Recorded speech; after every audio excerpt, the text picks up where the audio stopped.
Welcome to the Fine Print, ladies and gentlemen. My name is Caleb Teskey, and today we got our first four-way interview here. We've got Anna Rose, we've got Maryann Longcar, and we've got Vi here. These guys are all from Chicago, and we're going to go True Social Equity in Cannabis. Shameless plug for your Instagram there. And thank you. Yeah, thanks for being here, guys. Sorry I had to bail on the last one, but I'm glad we finally put this together here. For sure. Yeah, off the top, I usually ask my guests to do a 5-minute life story. So I was hoping maybe you'd all give us a little background. Maybe we could start with Anna and just go around the room. Shit. Okay. You don't have to. I don't care. 5-minute life story. God. Okay. Yeah, I grew up in Houston, Texas. Was a theater girl most of my life. I found out I had dyslexia, or they figured out I had dyslexia in the 3rd grade when I couldn't read. I was faking reading for a while. And then I found art to kind of get my way through my trauma of having to do 3rd grade over. Started producing plays at a very young age. Eventually got to Chicago, where I went to school for theater, Bachelor of Fine Arts in Acting, minor in directing, got my started a theater company right out of college. Been doing plays about marginalized voices, specifically more the LGBTQIA plus community, for the last 15 plus years in Chicago. Damn.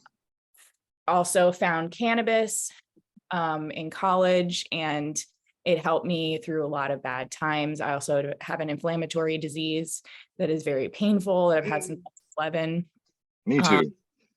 Yeah. So cannabis really helped me out also when I graduated with just, figuring out life. And I applied for a license to go legit with my wife and 3 of our friends from the South Side, all women, all legacy traditional market people. And we got fucked over. What kind of license were you trying to get? Dispensary. We were going to go for craft grow too, but it was just too expensive to apply for both.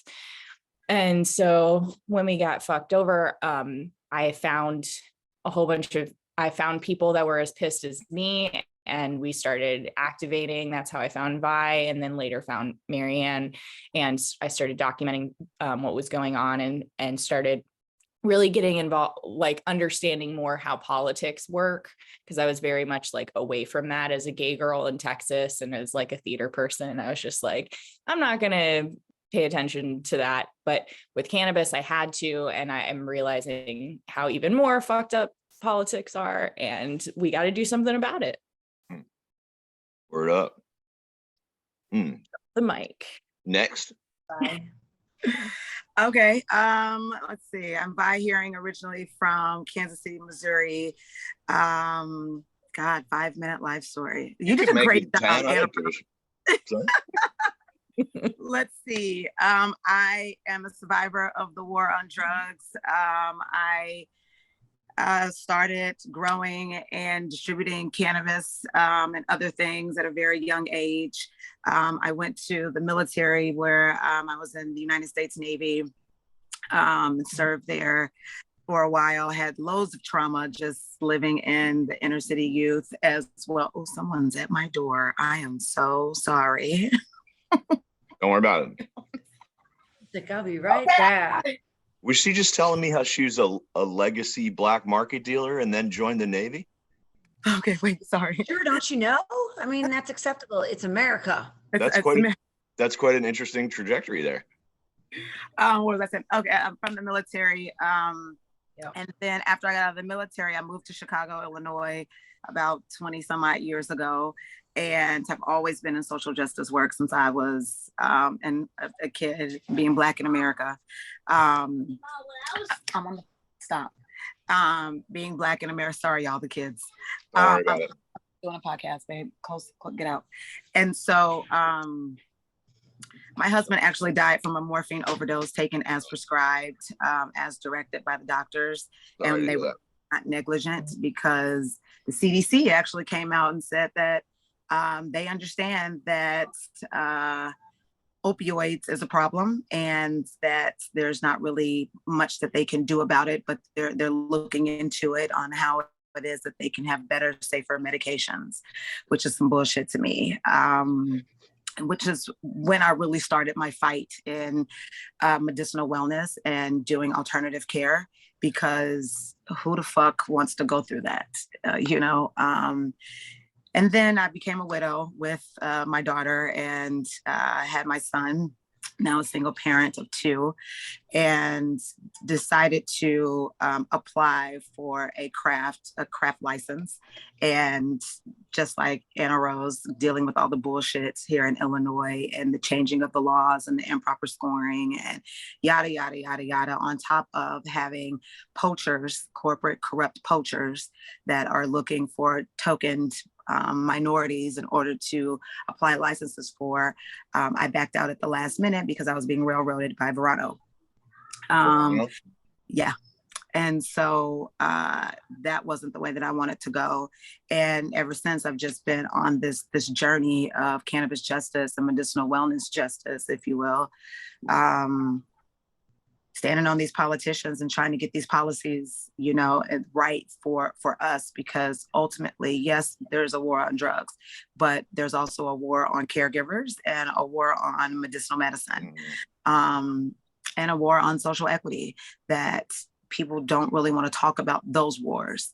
And they've been brought to light because of all of the injustices that have been happening around cannabis. But it's bigger than that for us at True Social Equity in Cannabis. It's really about the ethnogenic wellness, but we'll get into that a little bit later. So I think I covered a little bit about my background is creative. I'm an artist, theater, music, and film, as well as finance and business of 20 plus years. Oh, finance, huh? Yes. And so I was also an Illinois lobbyist for a little bit, and decided that I didn't want to continue pursuing that because it's just a lot of shadiness. But I think now at this point, and understanding lobbying, because I was new to lobbying, I just kind of jumped into it, really looking at becoming a federal lobbyist so that things can stretch a little bit further than just corrupt ass Illinois.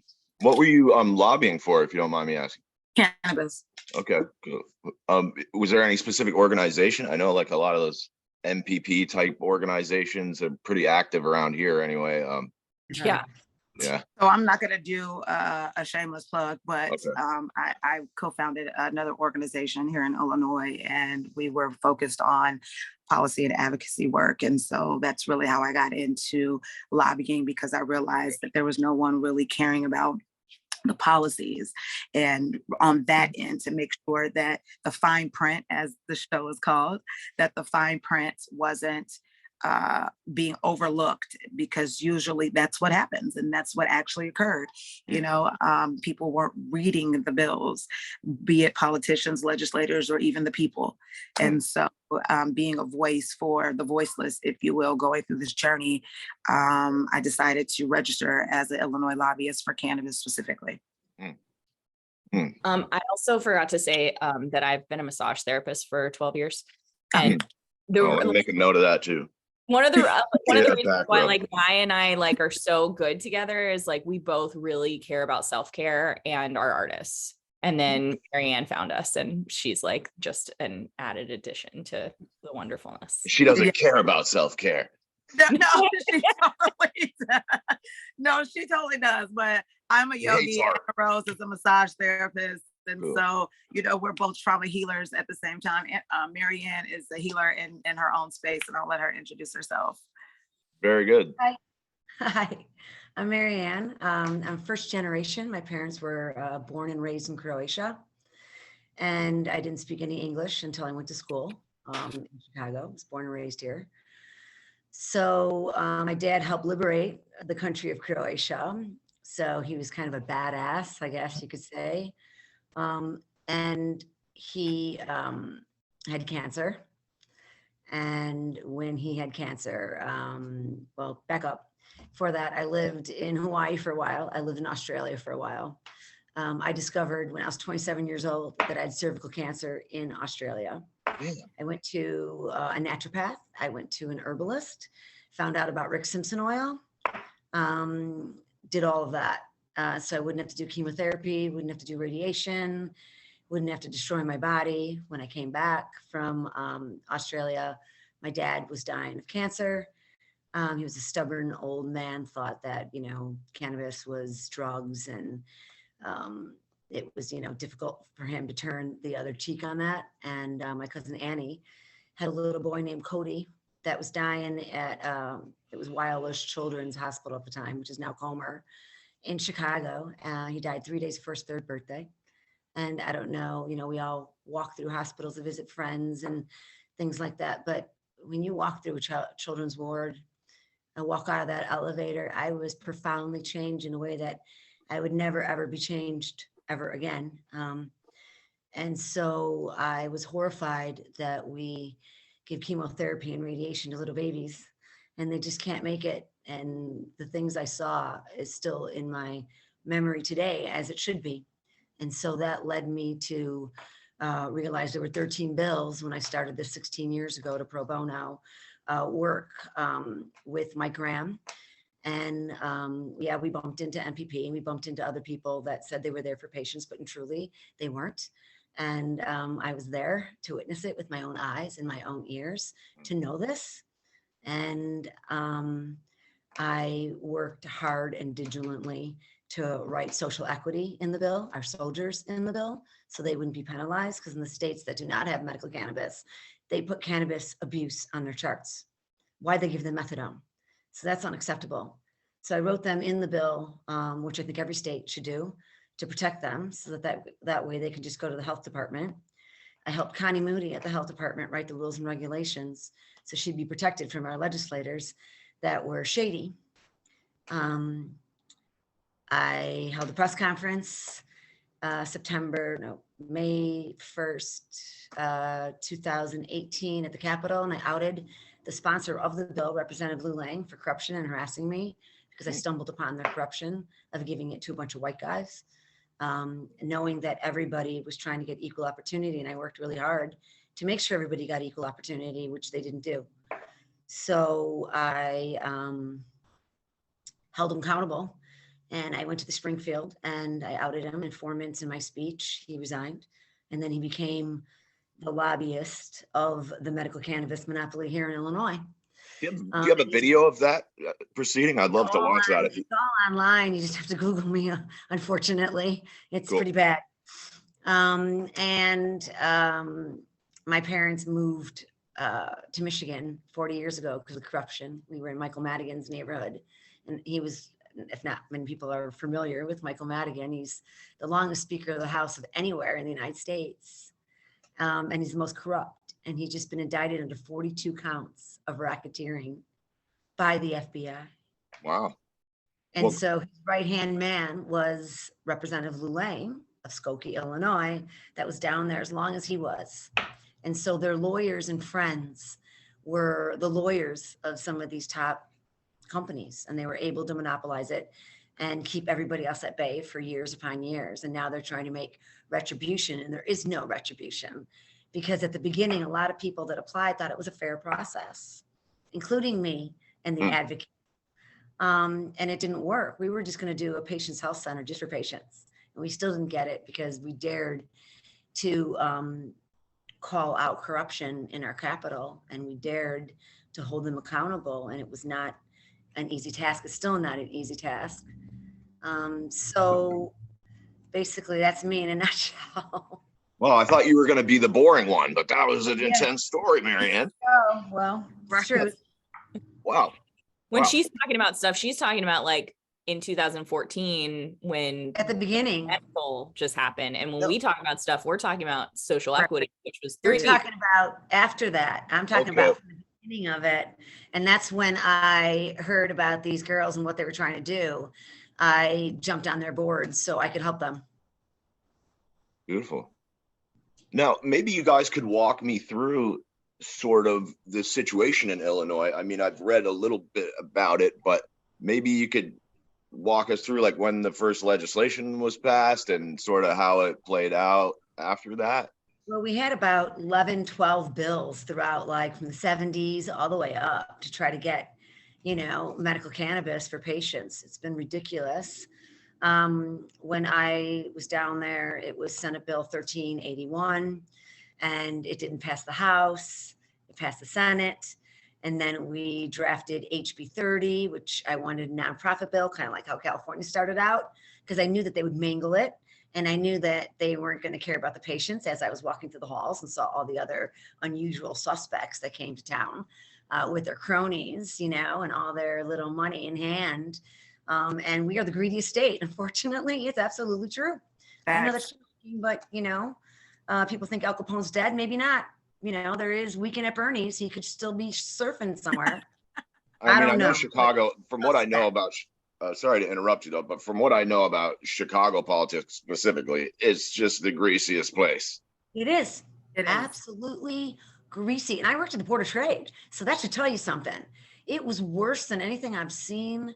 And to try to stay true to the patients, Mike Graham, myself, one point even Normal turned the dark side, and NPP was totally the dark side from the beginning in Illinois. I don't know what other people are finding out, but absolutely the dark side in Illinois, and no help to any patients or any of us.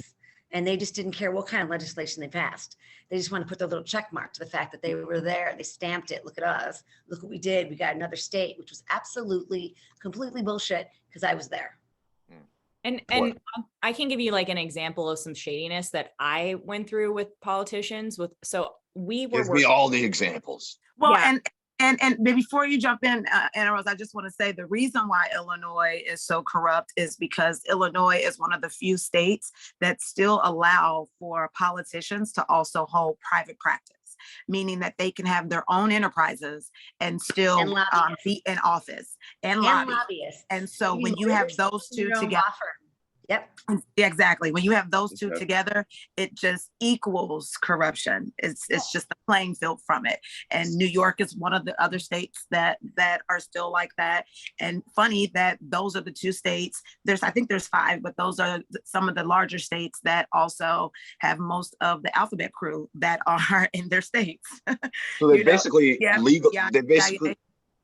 they've legalized conflicts of interest, it sounds like. Exactly. And you only need to have served one term, and then for the rest of your life you get a pension.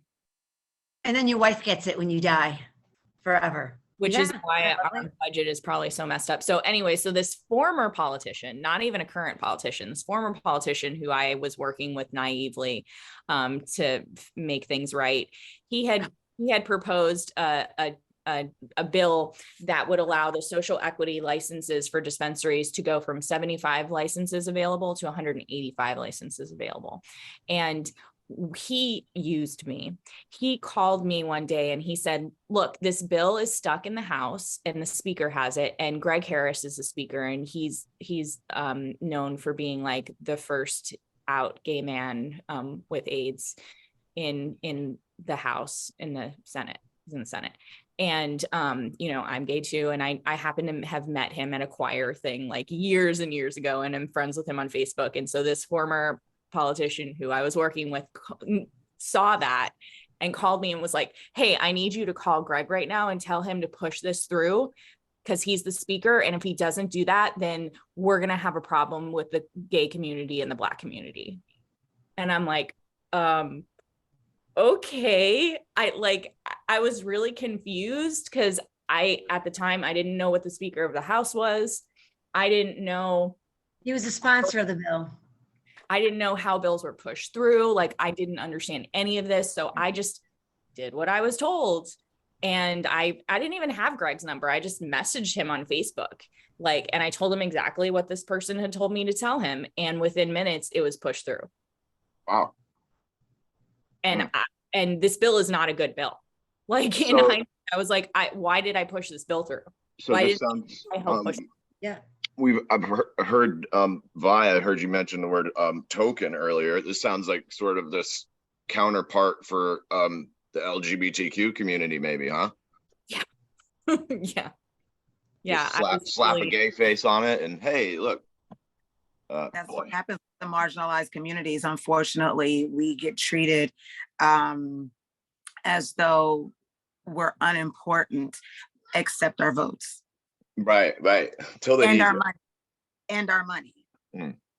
And after all the talk in Vermont, the social equity thing was a huge piece of the bill, and they just talked endlessly about it. And then kind of it seems I'm seeing this in a number of states where that seems like it was all just fluff and puff, just feel good fucking liberal talk. And then when the rubber hits the road, none of those people are really getting the help they need. Yeah, And I we very see that few at of a larger level with Biden, right? We see that on a federal level with Biden, and even talking about rescheduling. Like, what the fuck? Why are we rescheduling anything at all? I want to take it back further. I want to take it back to, why they have a patent on cannabinoid medicine, 6630507. I want to take it back to why they still send Irv Rosenfeld a tin of weed in Florida for the last 40 years because he's the last federal patient, and no one's like talking about that. Like, why are? Because no one knows. Yeah, I'm not familiar with that. I'd love to hear details about that. Go ahead. Well, can I just jump in 1 second and say also that bill that I helped push through for this former politician, he also happened to get a license after that happened. Wow. Of course. They all did. They were all connected from the beginning. It wasn't a blind process from the beginning. It just was not. It's not. It feels like a lot of the big decisions are definitely made before any of the meetings take place, and those are kind of just formalities. Like, they sit here, like they took a lot of public comments in Vermont, but when I look back at all the public comments that were made and the final like rules that were laid out, it's like you guys didn't really fix the things that people were complaining about week after week after week. Yeah. Yeah. The current news as of a few days ago, also in Illinois, is that, and we can go back to Maryann after this, but so one of the groups that received integrated licenses in Illinois, that's I believe is mainly Black owned, but also they have connections throughout the country, so I'm sure it's also MSO owned as well, partly. But they received $40 million in grants. Or $4 million out of the 40 million that our mayor was supposed to like provide to make the city a safer and better place. Yeah. For some reason, she thinks just handing over $4 million to a dispensary to open is helping the city out of 185 licenses. Like, it's the funny thing about that specifically is that the two politicians that were there and in support of them are up for re-election, and they're not favored by the people. Yeah. Or and the community that they're in. Right. And then the second news thing that just came out yesterday is that there was a body that was found in in one of our dispensaries that Rise. So it was their smoke room, and I don't know how they got away with that. And I know Cole mentioned that, but he said he was trying to confirm it. Has there been any confirmation of that? Well, he said that 4 employees and a manager confirmed it. So I think that but the media is trying to hush it, of course. Well, a woman just died over here in Holyoke, Massachusetts, at a TrueSocialEquityInCannabis factory. This guy from Boston broke the story. She died in January. I'm working in their pre-roll room. Right. Well, and what my thing about this is, like, was it an employee? Like, we don't know if it was an overdose or a heart attack. People are saying different things. And then also business, from what I'm hearing, business was just continuing as usual as this person was dead in the bath. Like, why just leave the body in there while we think up a good story for this? Like, and continue to make money off people. Like, with the same product. And it's like, weed doesn't kill people. And like, so I read the story from Holyoke. It's like, how do you have a dead person in your weed facility? How the fuck does that happen? Like, no black market dealer I've ever met or grower, no one's ever died doing any of this shit. And the whole point of this legal market is that it's supposed to be safe, right? And now there's people dying and of course it's at these fucking MSOs, But you also have to think about it like this when you're talking about on the federal level, right? Rescheduling it, if we really look at the lens, only will allow for there to be cannabis given by big pharma and for research. And so then the control of that. And so when you're talking about all these deaths that are occurring, which shouldn't be happening, that gives the government a leg, if you will, that they want to stand on in order to say, hey, we have to regulate this and we should be the only ones that are able to provide this type of wellness, because the general public doesn't really know what they're doing. Can't be trusted. Yeah. Can't be trusted. Look at all these things that are happening that they're actually creating because big pharma, big tobacco, and just the processing of it. It's ridiculous. Like you can see it happening and all the corruption that's coming along with it. And it's like, what are we doing as people to stop and end this? Sorry, guys, my kids are knocking. Now, Maryann, I want to go back to you for a second, because I thought for a minute there you were going to back up to maybe Biden's drug policy in the 90s. No, okay. I'm going way back.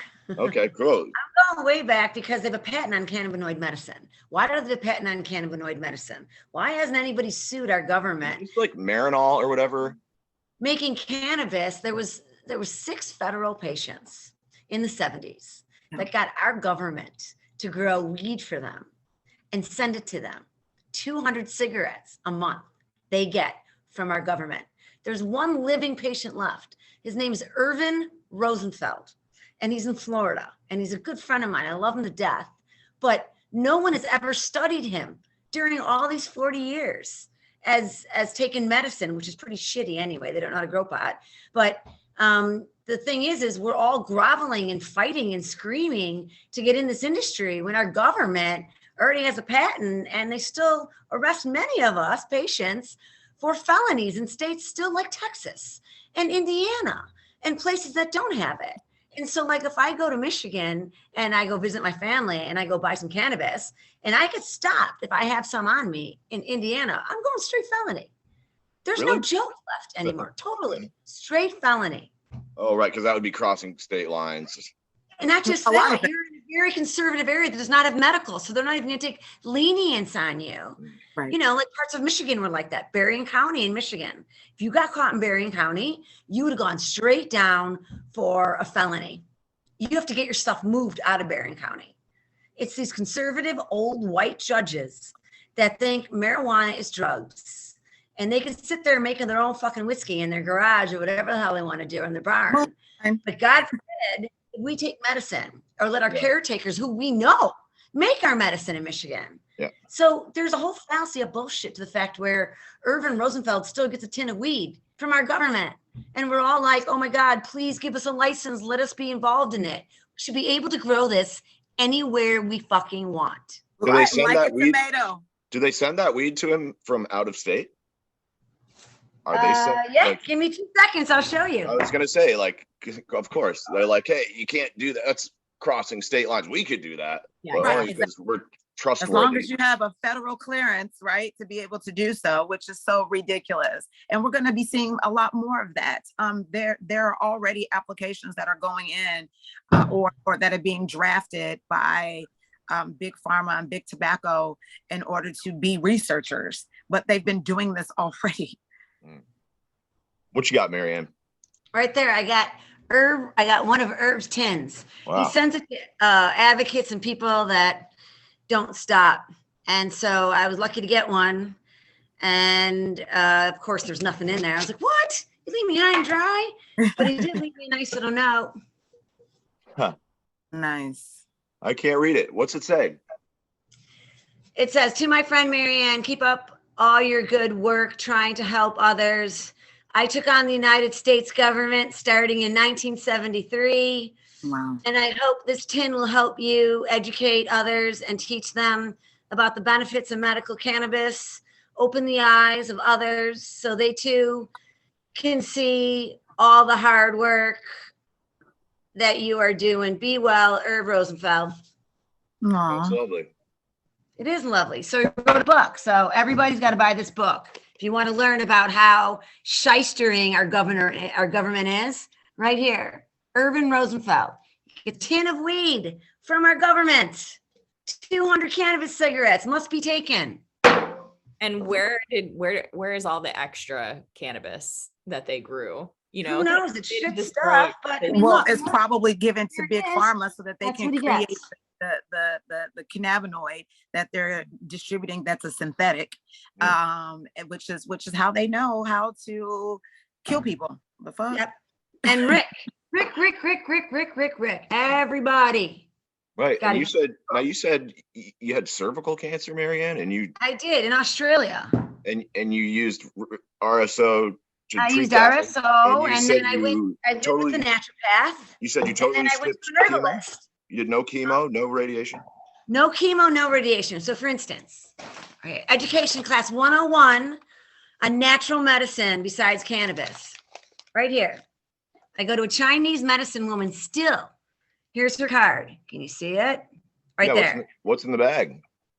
I'll show you. Cool. So I get 6 of these. You go to her and she'll check out your eyes. If you're on any medication, cancer patients, please go to this woman. She's in Chinatown by Sox Park. So you go in, you tell her what ailment you're having or what your issue is. She'll look at your eyes, check your pulse, check your tongue, all that kind of stuff. Yep. And you get, I'll put this down so you can see. That's what I get. See that? Herbs. All herbs, and there you go. All that. I get 6 of these. I go to her once, and if I need more, she'll mail it to me. 6 of these herbs. And then what I do is you take it in a pot and you boil it down 5 cups and you simmer it for an hour and you strain it and you put it back on the parchment paper to dry out like this, which I just did today. So you're all lucky on the class I'm giving you all. So after you boil it, or actually simmer it, hold on a second, kind of looks like that, right? Yep. And then I leave it in this paper till tomorrow and I do it again. And then I throw it out to the birds out there. And then I stay with one day, not on any of it. She'll tell you what you should stay away from while you're on this tea to recover, if it's from cancer or whatever ailment you have. She will write this little piece of paper for you. And then she'll mail it to you. So you don't have to go back in unless you have another ailment, but she is a miracle worker.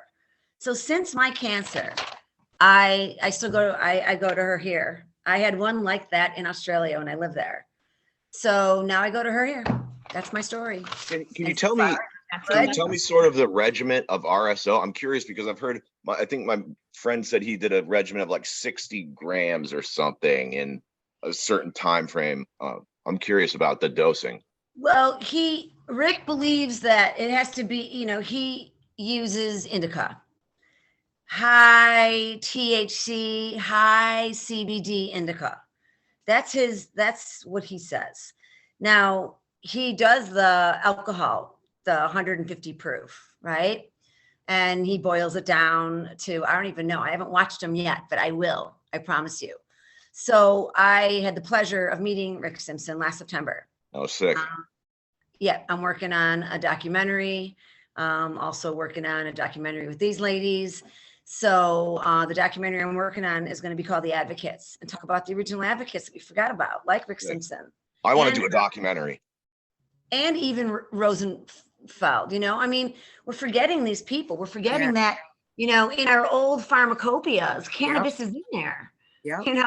Go to your local. I got this one in South Haven, Michigan, in a little bookstore. Go to your old bookstores. Yeah. Ask them if they have pharmacopoeias. Keep them. You go to jail or you got to go to court. You can just pull up and say, well, in our pharmacopoeia on page whatever, 1930s, here you go, Your Honor. I'm just, following the medical rules. So we have rights. We have to use our voice. We just have to be educated. And that's what all this is for. That's why you have, segments like this, so people like us can get on and say, take your cannabis, go to an herbalist, don't stop fighting your medicine. We started this fight. I started this fight for the patients because I was one. Well, And see, we have these very strict rules about making health claims about cannabis, but only in the positive direction. They could say all the negative shit they want about it, about the negative effects, with almost no scientific basis whatsoever. The studies they cherry pick are a fucking joke. Yes. But if you go ahead and say, oh, this, if you can't say like, oh, if you smoke this, your fucking dick will grow an inch longer. Like, you can't say anything positive.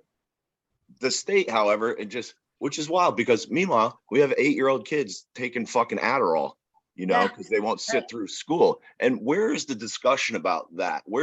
I hear all this talk about public safety and the fucking kids. You got to protect the kids. It's like, who the fuck told you that feeding amphetamine pills to 8-year-olds was safe? Or chemotherapy and radiation to babies. Right. I didn't realize they were giving it to babies. Oh yeah. They give them the kitchen sink if they, especially for leukemia. My mom passed. Unbelievable. Yeah. Unbelievable. So that's why we, you know, my thing is try it. Try cannabis if it helps. See if it works. Because 99% of the time for all these patients, that's what does it. Find a good healer though. Don't just get it from anywhere. No. Like I said, go to a naturopath. Don't stop fighting your disease. Yeah. You've done it forever and ever. Well, I actually tried RSO for the first time in Vegas when we met up at MJ Biz, because you mentioned that. Yeah, I met a great OG guy from Illinois who had some RSO, and he was like, you got to try it. And I was like, no, I'm not dying. Like, I don't have cancer. I'm fine. Like, I could just smoke some weed. And he's like, no, you got to try it. And it was late, so I was about to go to sleep. So I was like, all right, give me some. So he gave me like a little bitty drop. And then I ate like half of that, and I brought it upstairs to give the rest of it to Vi. And then she was asleep. So I was like, fuck it, I guess I'm going to eat the whole thing. And it was so amazing. Like it was so amazing. I slept like it well. And I was having ankle, like, Vegas was horrible. I had a horrible experience, and we should talk about it in a second. We're gonna. But I was already in emotional pain before we got there, and physical pain because I had an injury on my ankle, and it was just really inflamed from the day of activism. The next day, it didn't hurt at all because of this RSO. So I am like a fan, even if you don't have cancer or are dying, like, it's still amazing. Preventative, I think cannabis is preventative. And we should say that Rick Simpson doesn't like us to use his name to describe. Rick Simpson doesn't like anybody hijacking his name. Oh. Because a lot of these dispensaries don't make it the way he makes it, and he teaches everybody on YouTube, so it's not really different. And he gets angry because then patients reach out to him and say, hey, I tried your oil in California and I'm still dying. And he's like, oh, well, that was my oil. If I gave you oil, you wouldn't be dying. And, you know, a lot of people really don't care about these advocates that have worked their fucking ass off. Like 16 years I have, and I know everybody else out there too. And no one cares about like how we got here. And we tried everything not to get these monopoly guys to steal the show, honestly, really. Right. But we have the most corrupt legislation. And when they saw this coming and they put a number on it, that's what did it, because they were like, oh, you're my friend, you get 3 licenses. You're my friend, you get 3 licenses. You're my friend, you get 3 licenses. Like, why did Cresco need 3 licenses at the beginning? Because fuck you. That is why. No, exactly right. And the Chicago Sun-Times just did a report not too long ago that they went around, bought cannabis from all these organizations. 99% had contaminants and mold in it. 99. And they want to get rid of the caretakers in Michigan? Absolutely not. Everybody in Michigan needs to call their legislator, your senator. There was so much of that here. On your refrigerator. It's all you need. Who's your senator? Who's your representative? Every day, pick up the phone call and say, you are not taking away our caretakers. You're not. If you all did that, they would scream in their caucuses. They would run there and say, oh, shit, I can't vote for this. Oh, my God, I got 50 million people calling me. 2 sticky notes on your refrigerator. You all have to stand up and save the caretakers in Michigan. That is a real challenge, is just getting people to show up to the meetings or call people. Yeah, right. Exactly. 2 sticky notes. You don't got to show up. Call your legislators every day. Don't stop. Hi, it's Maryann. I'm just calling you again because I want you to support the caretakers. And if you don't, you're going to lose my vote. Next day again. Every single day they have to document that you've called. They have to. And they're going to notice that, you know, their phones are ringing off the hook. Their staff is going to be really angry. That's where you get really fired up. You get their staff angry because then they're like, shit, I'm not doing this anymore. I'm going to quit. Noted. And Okay. Good. Do it. Good point. I like that angle. Sticky notes. I'm going to try that. Yeah. You know, and it really drives me nuts too, because I saw and I've heard just a ton of stories about the garbage weed that's coming out of these. All of our medical licenses also got sold off to MSOs ahead of the adult use. And in the advisory committee meetings, they're in there. They had a couple of shills from the dispensaries that weaseled their way onto the advisory committees and just sat in there talking shit about home growers and talking shit about medical patients. Oh, if we let them grow at home, they're probably growing in the basement. And what if they get mold? Then they're going to lose all their medicine. It's like, well, what if we let you grow medicine for fucking 1,000 people and that not all gets mold? Now you've ruined 1,000 people's like. And also, you guys don't grow good fucking weed. No, like, they don't. It would be one thing if they grew good weed. They don't fucking grow good weed. They don't know how. They don't. Per the Chicago Sun-Times, not by anything we're saying. Per the Chicago Sun-Times. And so I don't know if you saw that Oregon just did a recall on their weed. How's that? Because they're freaking out. Yeah. So this woman in Vermont here who used to work at one of the dispensaries that was serving up moldy weed, she was their integrated pest management specialist. She is now employed by Castleton State University, which is the only fucking weed college in Vermont. And she's now teaching people how to grow weed. Wow. There you go. They're all experts. Great. Now. So we can raise a whole new generation of kids that don't know how to fucking do it. That don't know what the fuck they're doing. They're going to be deeply in debt now, who are going to think they got a job in this industry. Yeah. And then they're going to get out and realize they just were sold a bunch of bullshit. Totally. And they could have started in their basement. Could have started in Michigan. Or their closet. You know? Yeah. The comments that these people were making were just, it was such obvious, like, shilling to sit. Like, if I was in the room, it would have been hard for me to not like grab one of them and shake them and be like, quit fucking lying.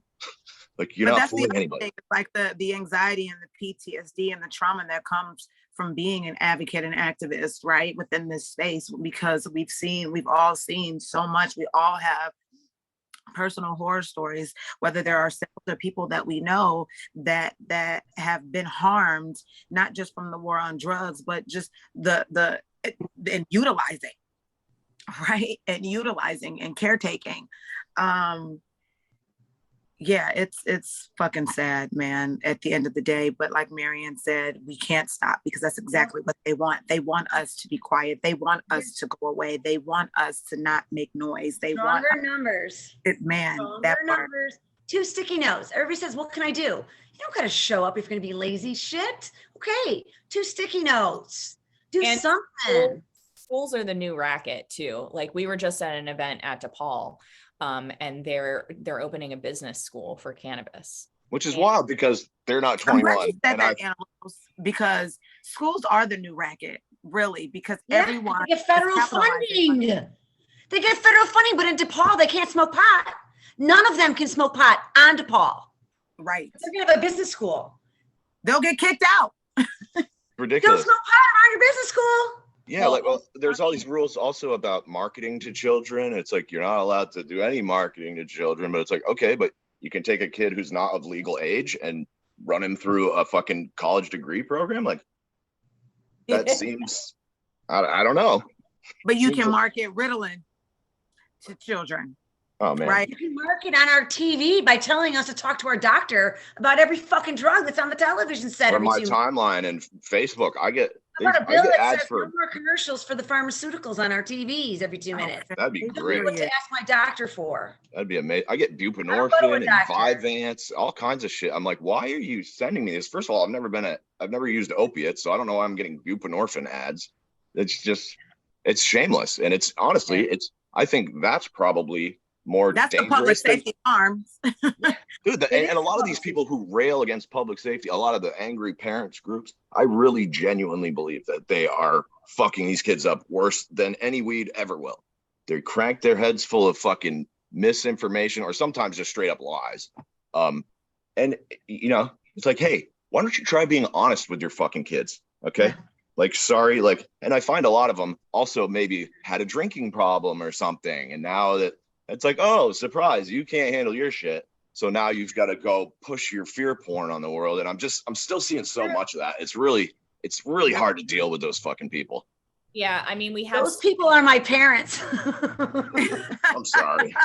we have so many different I'm serious. like advocacy They groups are. out there that are pushing different things. Like have you heard of the group SAM?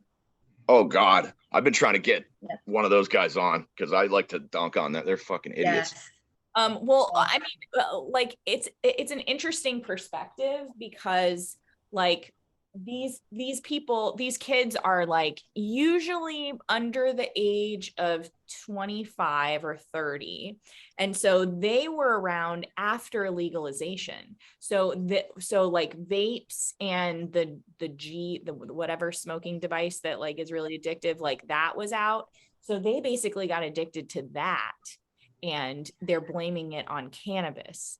And like So that jewel shit, right? They got addicted to that jewel shit, whatever. That's why Vermont has a 92% vape tax. That's why we need to go to schools and educate children so they can smoke properly. Right.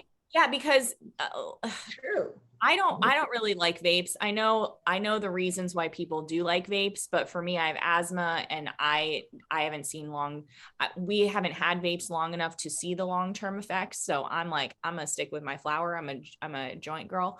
Yeah, me too. So in my mind, I'm like, I keep going back and forth. Like, I don't think flower or like edibles should be regulated at all. I think people should be able to do what they want with them and make commerce off of it. But when it comes to vapes or even the some tinctures, like not bubble hash, because bubble hash is really easy to make and is natural, but like some of the other ways that they're making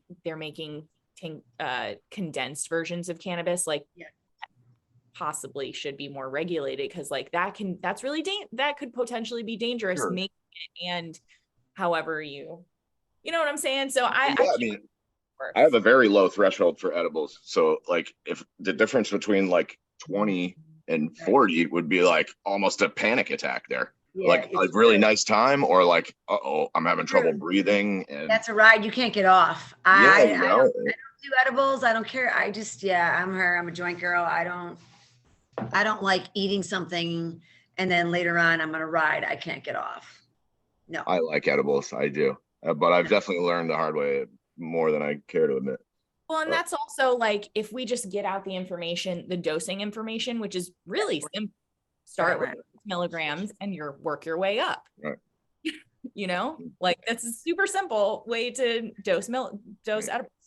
And that was a lot of the fear porn coming from Department of Health, was about the edibles. The kids are going to get a hold of them and blah, blah, blah, which, yeah, it's a legitimate concern. Okay. But like they just harped on it. So we got these limits. You can only sell 50 milligrams of edibles per package out of the adult use, and 5 milligrams per serving max.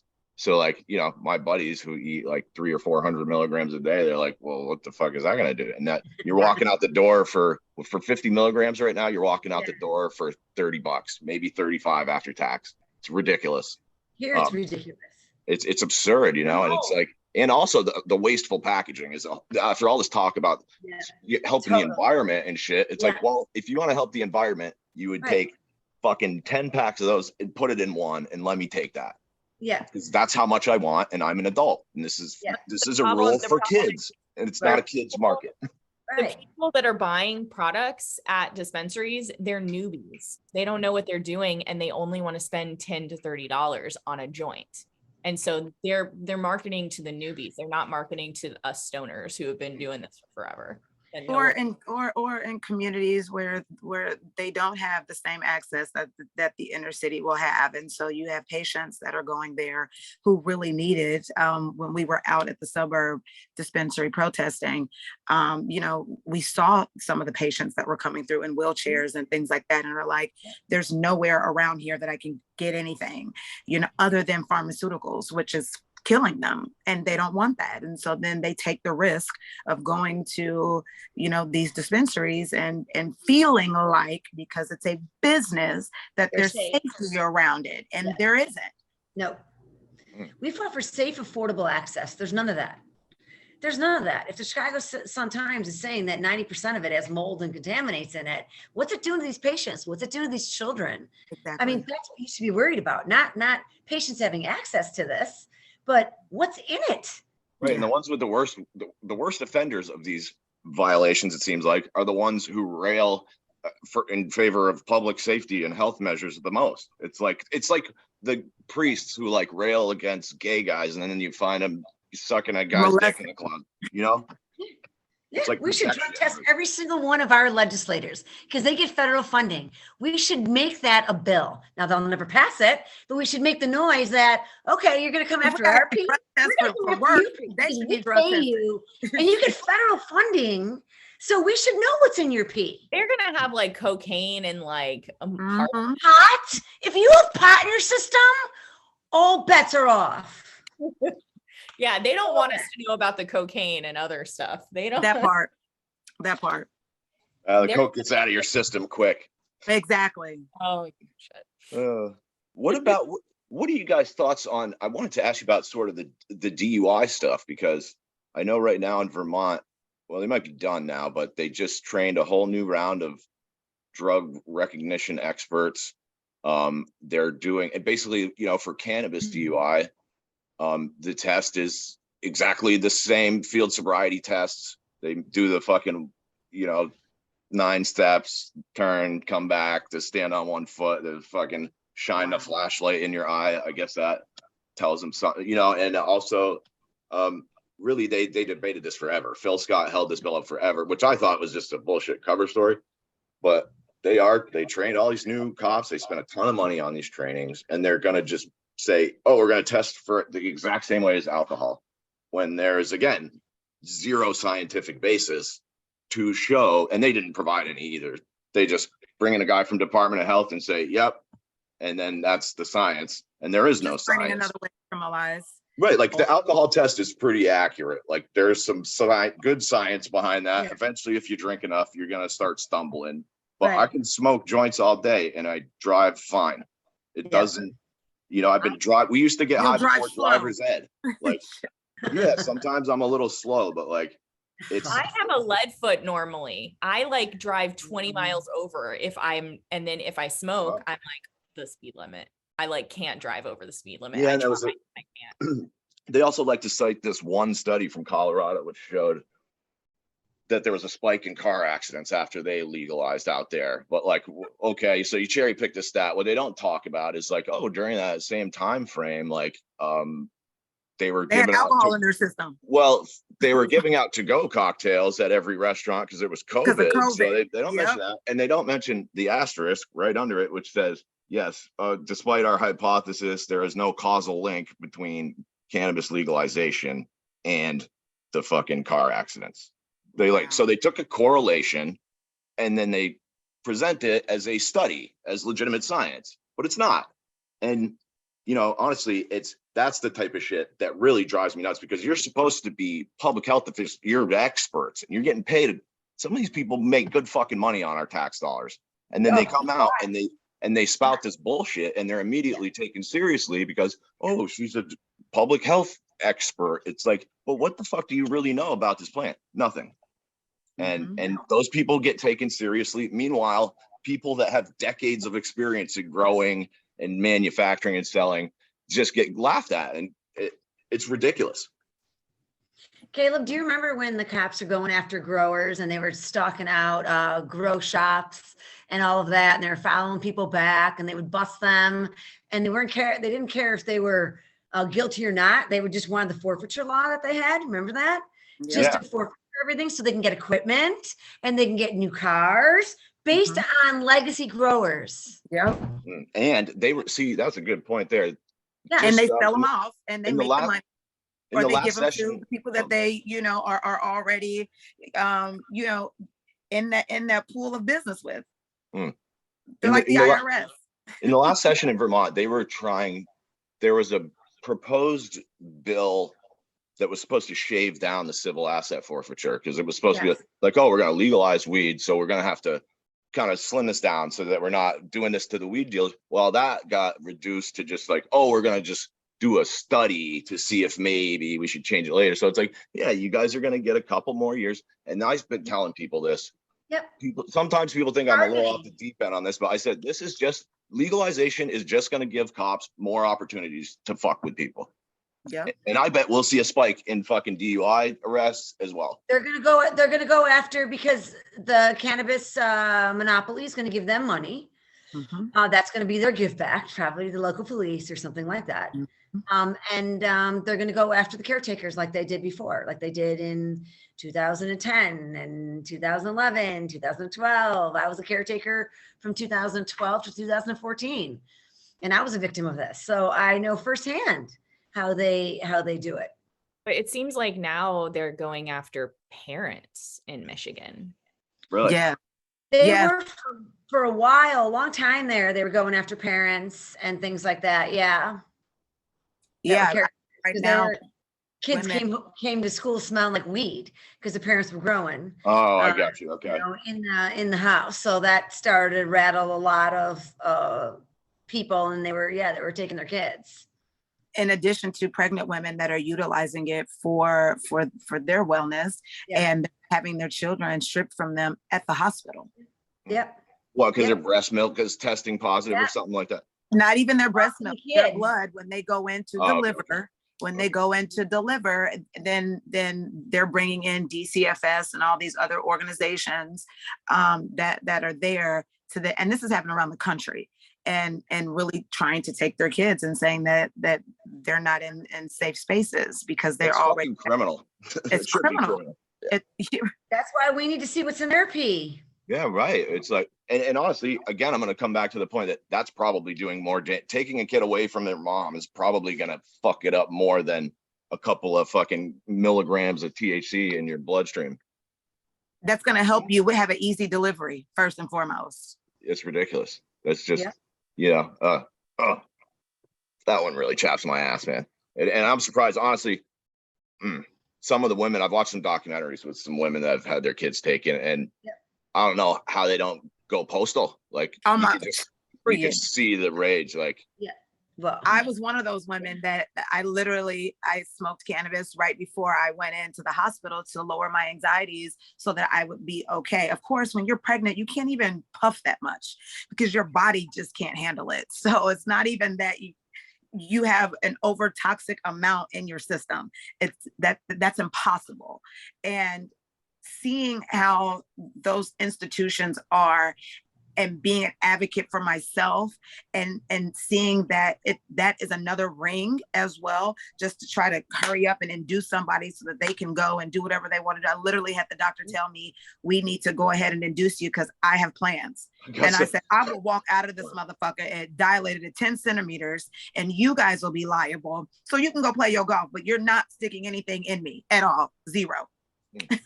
But you have to be an advocate for yourself in those spaces. And it's sad because unfortunately, the nurses and the doctors that are there, the ones that actually care, they're limited and what it is that they can do and what it is that they can say, right? And how it is that they can help you and even be an advocate for you if they wanted to. I literally had the nurses be like, thank you for keeping your foot down. I'm like, you're fucking right. It's me, my child, my body. Always. Sure. I mean, we have to talk about this as a plant-based medicine. Just like I said, inner pharmacopoeias that I have here, and like the Chinese medicine stuff that I'm doing now for my tea. We just need to simplify it. It's a plant. Right. It can grow in my garden, just like she said, like my tomatoes. You know, crazy. I mean, that almost grows itself. It does. I understand how we got to this craziness. When they already have a patent and they're growing it for another patient, they just didn't study them and they're still doing it. So and it goes back to what Caleb was saying. And talking about how we're going to all just have a plant-based medicine that we should all be growing ourselves. So that way we don't have to worry about what anybody else does because we know what we're putting in our medicine. There's no money in health and wellness. There's money in fear and sickness. Yeah, right. But that's why think, having podcasts and talking about this so people can figure this out. And like I said, go to an old bookstore, see if they have any old pharmacopoeias. They'll be in it. Cannabis will be in there. Just hold on to it. It's Well, this is why, this is why everybody's really worried about the MSOs, and I am too, but I think the MSOs are just like a intermediary. I think the real end game is when all the MSOs that finance their whole empire on debt, when they start to go down, and then the pharmaceutical companies come in. That's what's going to happen. They're going to sell it to Bayer, and they're going to sell it to all these things, and they're going to be like, Pfizer, here's Marinol again. Exactly. So I feel like it's hard to get rid of that.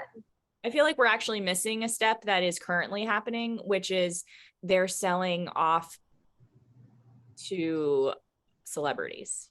Oh, okay. They're selling to celebrities so that their their marketing and their PR look better. Well, the whole game plan was to build it up, and after 5 years, sell it off to whoever. They didn't care, and had poker chip people that got licenses under their lawyers and everything else to hold it there for a few years in their buildings. I mean, it's just, we all have to open up our eyes. That was the other thing I was thinking was that giving money. I was like, they're going to wait for everyone else to dump their money and build out all of the facilities for them. Yeah. And then when they're so buried in debt and they're like, oh, cool. Thanks for doing all the hard work. Now we got the best real estate in town, brand new facilities. Yes. Thank you, Mr. Mayor. Oh, and by the way, your governor looks like the craziest goon I've ever That guy is I don't know anything about him. I saw him on TV once for 1 minute, and I was like, that is the gooniest fucking goon I have ever seen. I have voted Libertarian for the first time ever to not vote for him. I did too. He just. And I don't mind a Libertarian. I like the Michigan Libertarian. I'm all about that. That's who I really am, deep down. He just has an air of fucking. Not there's a crazy Libertarian that goes a little nutty. No, I'm not that. I'm like, go fucking do whatever you want to do. As long as my taxes don't go up, I don't give a fuck what you're doing. I don't care. Yeah. JP, unfortunately, on a presidential run is what he's trying to do. Oh, you think so, huh? Oh, they're priming him. Chicago wants it at the next time, so he could be here, like Barack Obama did to announce it. Yeah. He's such an unlikable prick, though. He's just terrible. He has the worst attitude of I watched a bit of a debate with him, and you could tell immediatally, Darren Bailey, millionaire, owns all the Hyatts. Wait, did you watch the one with Darren Bailey with the Republican candidate that he was going against? Yeah, actually Vi and I met him, and Darren Bailey, the Republican candidate, and he. I was like, I'm worried because I'm a gay girl from Texas, and I just don't know about Republicans. And he was like, don't worry, I love you just the way you are. And he placated me and said he would give me an interview, and then he totally ignored me. So that's why I was like, not voting for Darren Bailey, definitely not voting for JB Pritzker. I've been saying that for 3 years. Not voting for Darren Bailey, who is a JB Jr. Yeah. Protege. Yes. I didn't know anything about the Libertarian, but that goes to show I'd rather have someone I don't know anything. I love the Libertarian community. There's a big, huge Libertarian community in Michigan that people don't even talk about, and I don't know why. And again, I'm not talking about the Michigan militia craziness out there. I'm talking about the Libertarian of people that are just like, go your own way, do what you want to do. I don't care, as long as it's not trespassing on me, or I don't care what you do. And this is the thing that really bites me in the ass in a bad way, not in a good way. But when we move into different neighborhoods, we can move into Democrat neighborhoods, Republican neighborhood, green neighborhood. I lived in Australia. They were fucking green. Like, you could not build a house unless you knew what your outdoor area was going to look like. They wanted to see what your vegetation was going to look like before you even built your house. Wow. So that to me was kind of interesting. They didn't believe in netting. So if Jaws was coming, swim at your own risk. So there's that. But, we're all the fucking people. We the people. We don't knock on each other's doors and say, excuse me, I just moved here. But are you a Democrat or are you a Republican? Because I think I'm going to fucking hate your guts. We don't do that, folks. So stop it. Just stop the fucking bullshit. It's we the people. These politicians like us to hate each other. I've got Republican friends that I love. My parents are absolutely Republican. I love to sit down with them and try to have open conversations. You know, they're growing buffaloes in Michigan and sit there and say, you're holistic on every other thing except this. Tell me why. Why aren't you? Like, why don't you see it and help me or other patients or? Because Democrats are corrupt. But we need to talk. This is a good cop, bad cop situation, which is, and honestly, I feel like a lot of Democrat voters are very much like a child who just keeps touching the fucking stove, even though it's hot every time. It's like, burned you last time. Maybe this time it'll be different. Like, nope, it's Joe Biden again with fucking, you know, like not to say that Republicans are better. It's good cop, bad cop. You got to have one guy. Party. We need another party. I'm so sick of the Republican and Democrat party. I agree. And I thought no balls. I thought right now would be a good time for a third party. What we really need to do is reinvest the Green Party. Honestly, I mean, I think we all could fit on that one in one plateau, because now we're talking about things like cannabis, saving patients, saving the earth, saving like each other.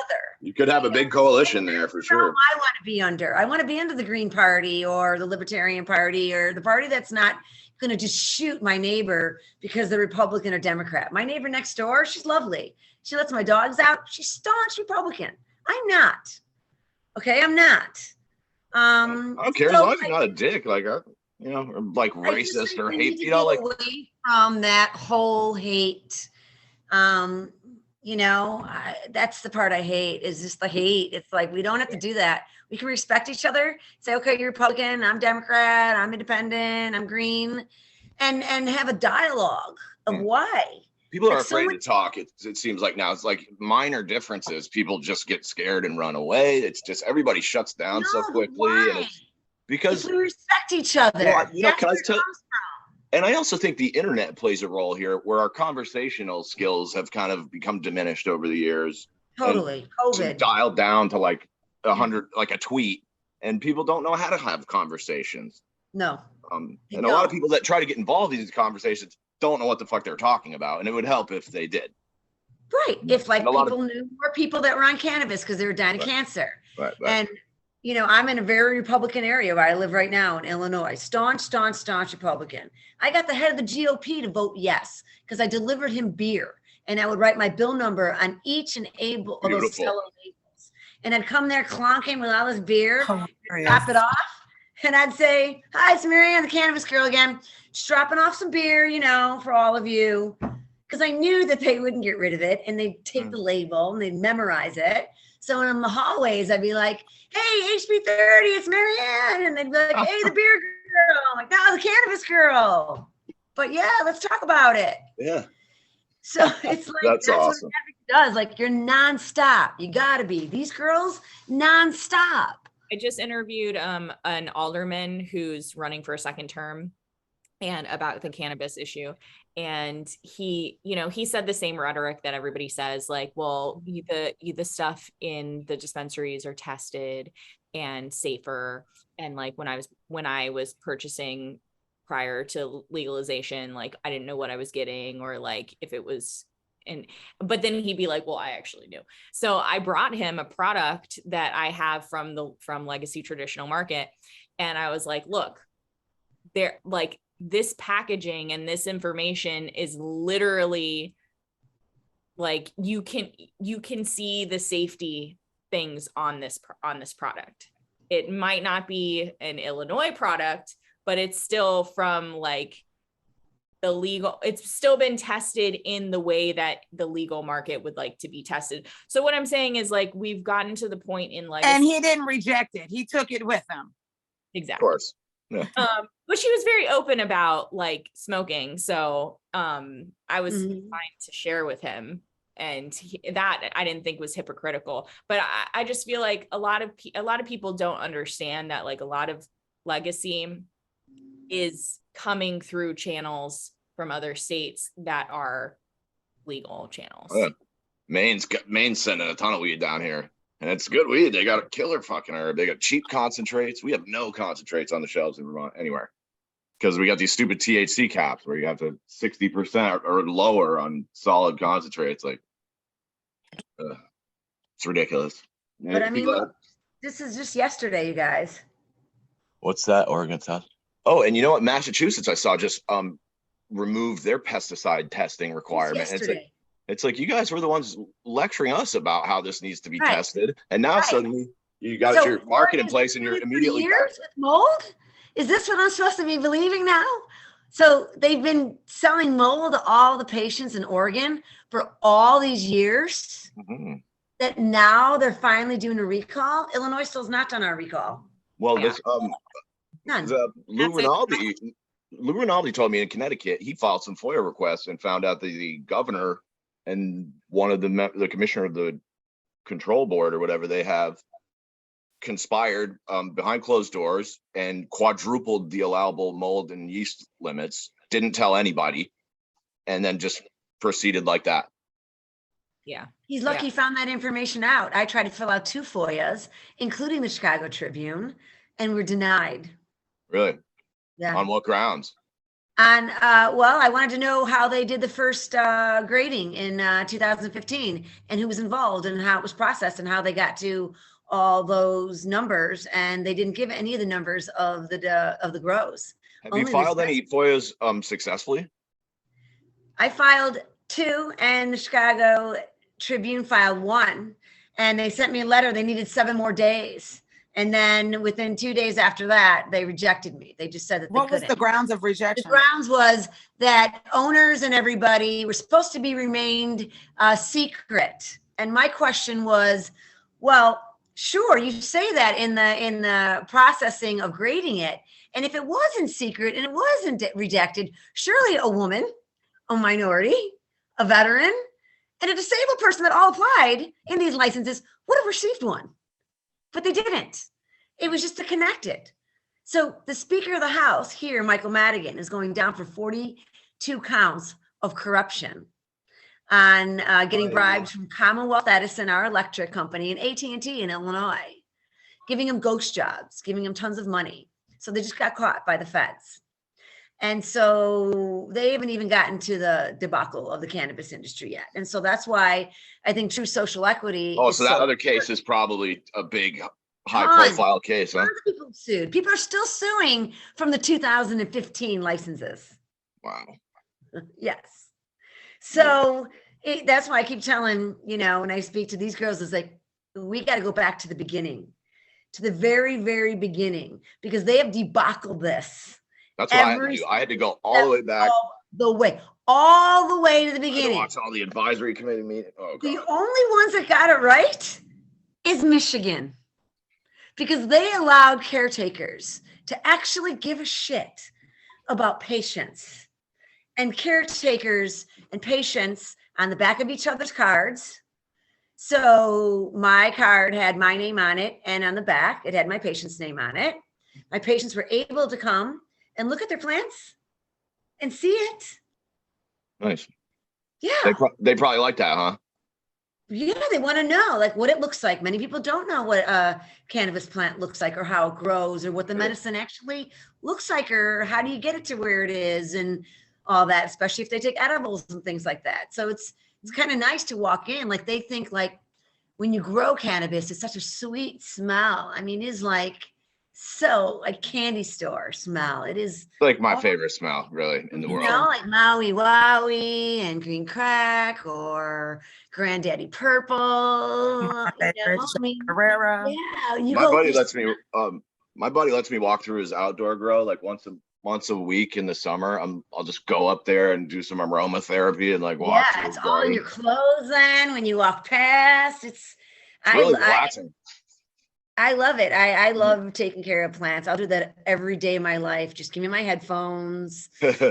There, I'll prune for hours. I will, I love it. I love every part of it. So I like to see like patients see exactly what it is. Because when you smoke it and patients don't smoke, that marijuana cannabis smell, a lot of people don't like it, especially the older generation. Especially that cop we met in Las Vegas. Yeah, they don't like the smell of it.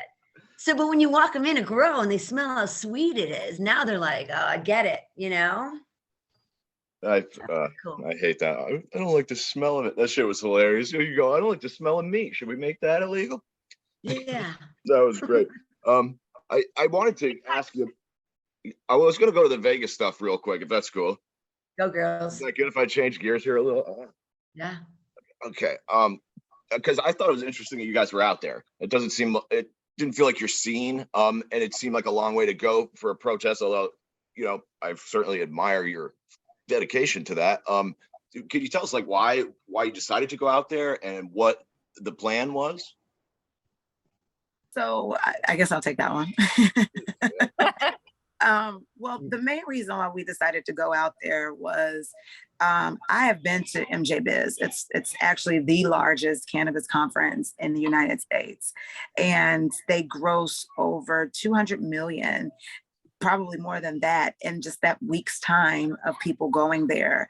And what they're really doing is appropriating people who want to be a part of this industry, with their high ass prices, with their non-information, and with them just being able to poach specific vendors that are the quote unquote leaders, right, within the industry.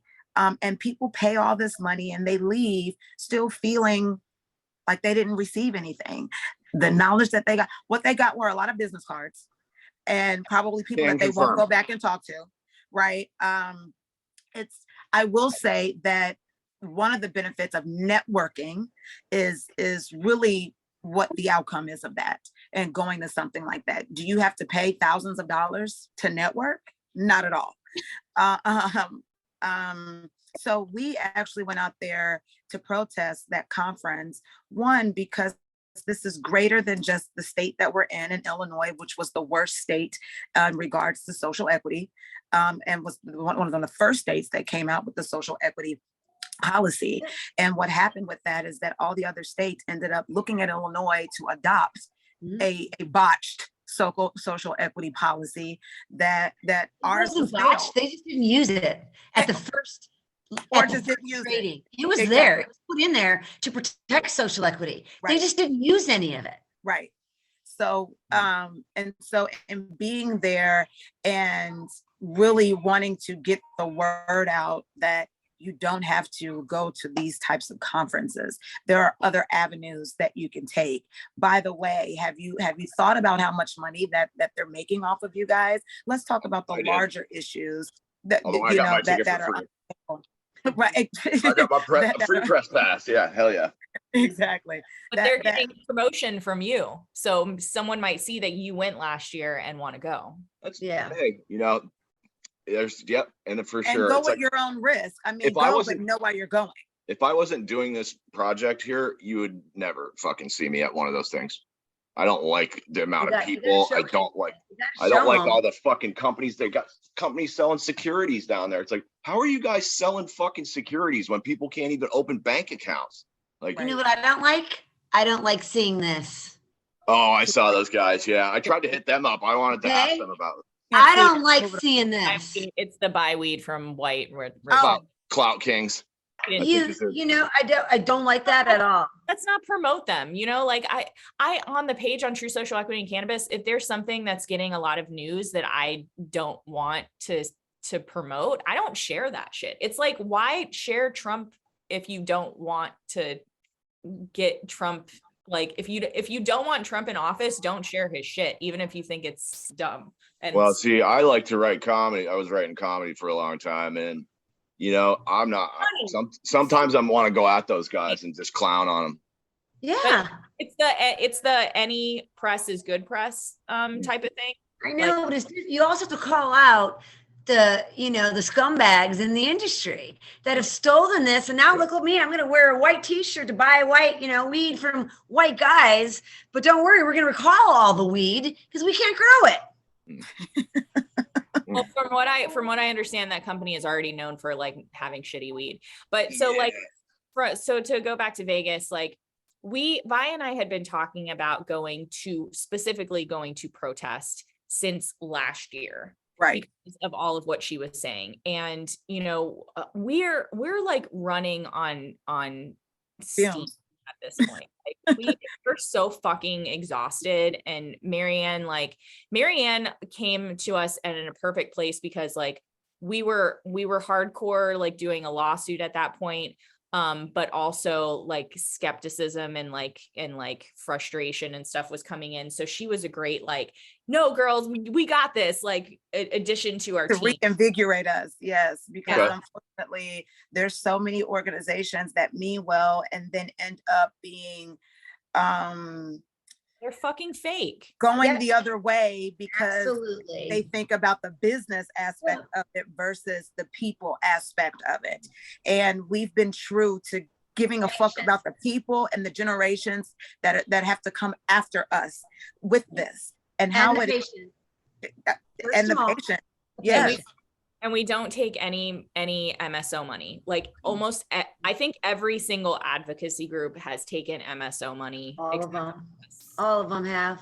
We haven't, we went through the process of becoming a 501c3, so we are a nonprofit, but originally this was just to document what was going on. Then I was like, I love documentaries, so let me try to make this into a documentary, which is still in the works.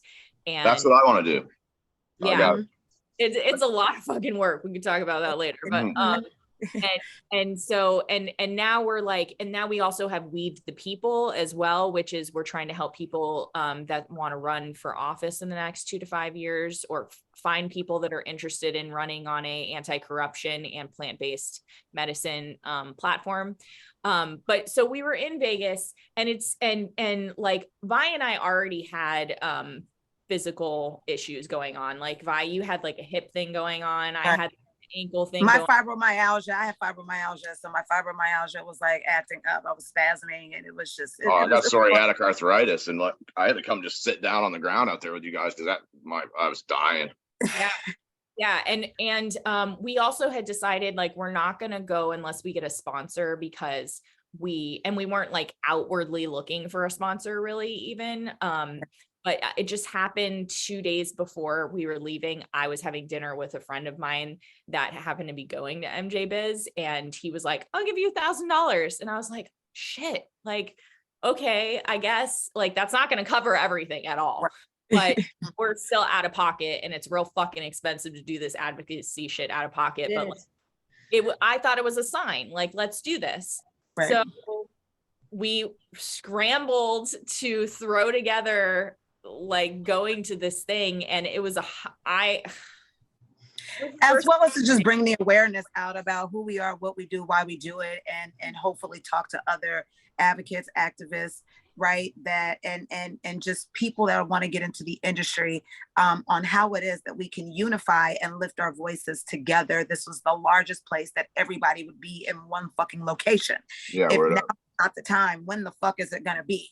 Right. And we ended up being offered free tickets to get in, which we were like, fuck you, we don't want to get in. Like, we're protest.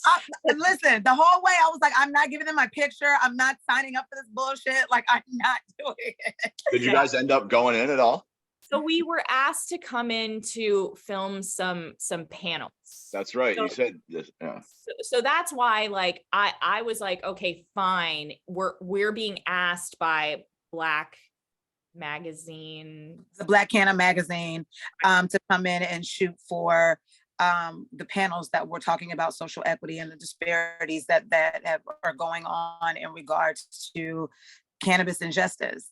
And so we had agreed to be support for that, because he already had a camera person. Yeah, he didn't need us. Well, I don't know if he did or didn't, but I'm glad that we were able to catch the conversations that we did, because it is an intersectable issue that we're dealing with, and to have those conversations, especially from people that are survivors of the war on drugs, and to also let them know that do not be appropriated. I mean, unfortunately, even Black Canna magazine was being appropriated at the fucking Canna conference. How so? Well, number one, they were supposed to have a whole platform and availability for all of these panels to happen. And that's not what occurred. They had one little booth that was there. They didn't even advertise it. That was going on. But all of the speakers that were there, there were celebrity speakers that were there that have been in the legacy market, that were talking about it, that are in policy and that are helping draft and write these bills, and just talking about to the general public that's there, because those are the people that go and buy those tickets, right? They're not the rich, wealthy white people. It's us. It's the community. It's the people that are from the legacy or from the traditional market. It's the patients that are there. It's the moms, right? People trying to get into the industry. People exactly hoping that they'll find their person that will help them like have their big break. You know, that's why people go to those things. And We're it's too like, late for that. Scam, you're not going to find any, or even to give them information, but they're not giving them the right information. They're giving them smoke and mirror information. I mean, the information that we were giving was, we had people come up and tell us like they got more from us than they did paying thousands of dollars inside this fucking conference. Not to mention what Vegas capitalizes on as a city, right? Because those even fucking Uber rides to the goddamn hotel. the appropriation is wide and goes all the way around. And so we just wanted to be there as a group of two people that have been in this, and to say, wait a minute, stop, hold the fuck on. This is some bullshit, and it's gonna continue to be bullshit unless we all come together in unison and lift our voices under things that we can have common ground on, at the very least, right? A generalized basis. Hold on, y'all, my kid is crying. What's also bullshit is like, Vi and I walk up, we're two people, we have three signs. One sign says like our three demands: decriminalization, freedom, and amnesty for all cannabis lockups, and home grow for all. One sign is like stop corporate cannabis. Stop corporate cannabis. And then I think the other one is like, stop locking people up for weed or whatever. We had 5 security guards on us within 10 minutes of being there. And we weren't even, you saw, we weren't even in the entrance. We were on like the side entrance. I know, I had to try to figure out where the fuck you guys were, because you sent me that picture. I was just like, I don't see them anywhere. Because we didn't really want to be around like a whole bunch of people. We wanted to have individual conversations and like really connect with people. Plus, like, we were hurting, so we had found a spot and we were going to pop a squat there. So the security guards, they talked to us for 45 minutes, and they eventually let us stay. And after we had like told them that we had a ticket, which we did, we were given comps. We hadn't gotten our badges yet, but they like it, because they said they didn't, that the owners or the people that ran MJ Biz didn't like our messaging. And it's like, who fucking cares? Tough shit. 2 people. And then we found out later that there was another protest happening that was pushed out to like the outer skirts where all of the cars were coming in, and they were specifically protesting a company in Vegas who the guy like sexually harassed and abused his employees. Is that NPP? A weed company? Yeah, it's a weed company. Wasn't NPP? Wasn't the head of NPP the last guy? It was just like a brand. So let me ask you. You said the cops were talking to you for like 45 minutes. That's not really a 45-minute conversation. I mean, how did they fill up that space? What were they talking about? Wait, what are we talking about? Sorry. That the security guards talked to us for like 45 minutes before they left. Well, number one, that was a great face. They had ultimately, dude had a crush on Vi, which oh. So did you get out of it then? You get out of jail free card, or what happened there? We did. He actually gave me his cell phone number. Wow. There you go. Don't you just love that? Sexually harassing me? Okay. That's what I said. I was like, oh, so you want to arrest us for cannabis, but you're going to sexually harass me. Yeah, exactly right. You know. And ultimately we were not a threat. But the thing that was obvious. I took away from that was how important wording is, right? Because we came and was like, hey, we're here to protest what's going on, you know, and ultimately I think that they were in support of it. However, saying that word protest puts them on alarm, because they feel like we're gonna come with 50 people deep and riot and wreak havoc, right? And that's what they're looking for. But ultimately, when I changed my wording, it was like, no, we're just delivering messaging. There you go. Educating the public.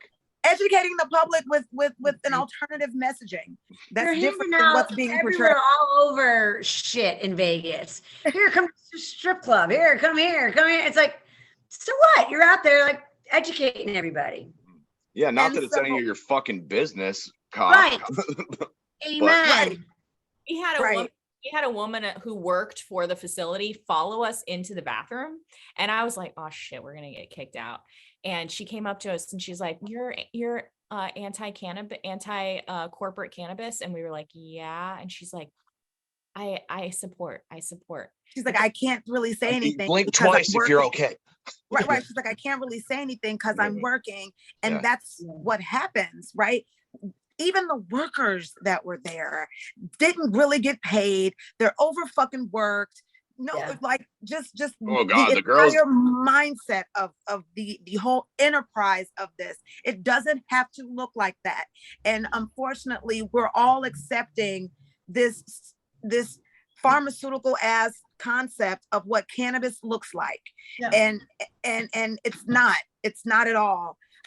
And we have to take those moments in order to shine the light on it so that people can actually understand it and really see what it is in a major way. And because then once you know, you can't say that you don't know. Now you can ignore the shit and continue doing fucked up ass shit, but at least you know what's happening. And then at that point, when we come for you, you can't be mad because you made that choice. And ultimately, I've seen a lot of people that like, I see their conscience coming into play. They didn't know, then they know, but they kind of have to keep up with the facade because they're getting paid by the people. Sure. But like their conscience starts to die and they eventually break the tie. Yeah, I mean, if you have any sort of like soul eventually working for a soul sucking company is gonna fucking catch up with you. And gonna treat you like shit too. It's the workers' rights issues that I've been reading about.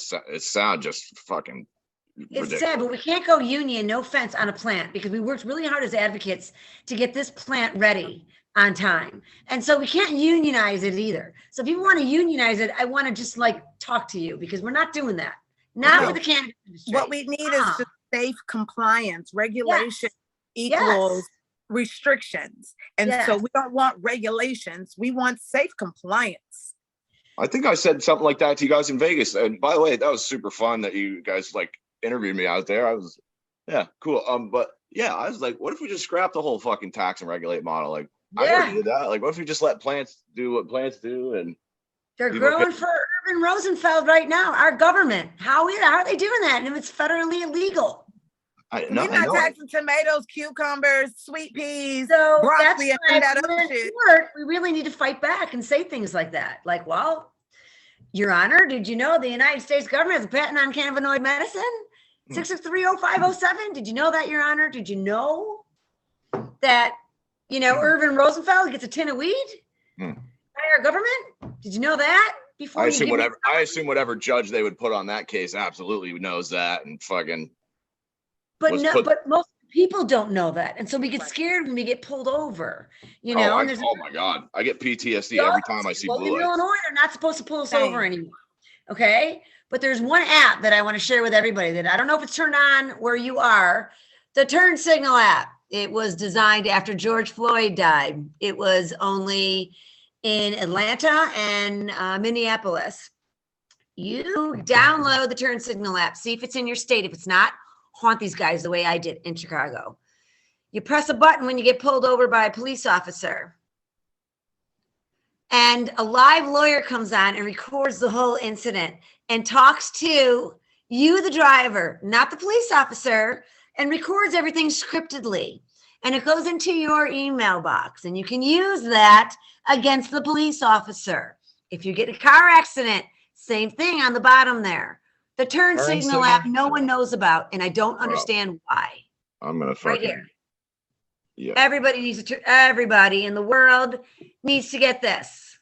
Good looking out, Maryann. That is a fucking great call right there. And I fucking you get like pulled her. over. You could do a little test thing. It'll show you how it works. A live lawyer comes on, tells you your rights. I thought it was going to tell you it tracks your blinker, so they couldn't accuse you of not using a blinker. No. That'd be It's cool. just, it can't be your word against the police officers anymore. We're never going to win. I'm sorry. I don't hate police officers at all, but we're not going to win.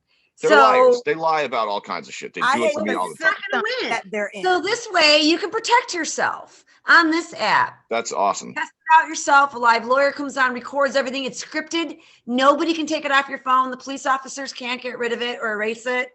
Goes into your email box. You can use this in court. Get it.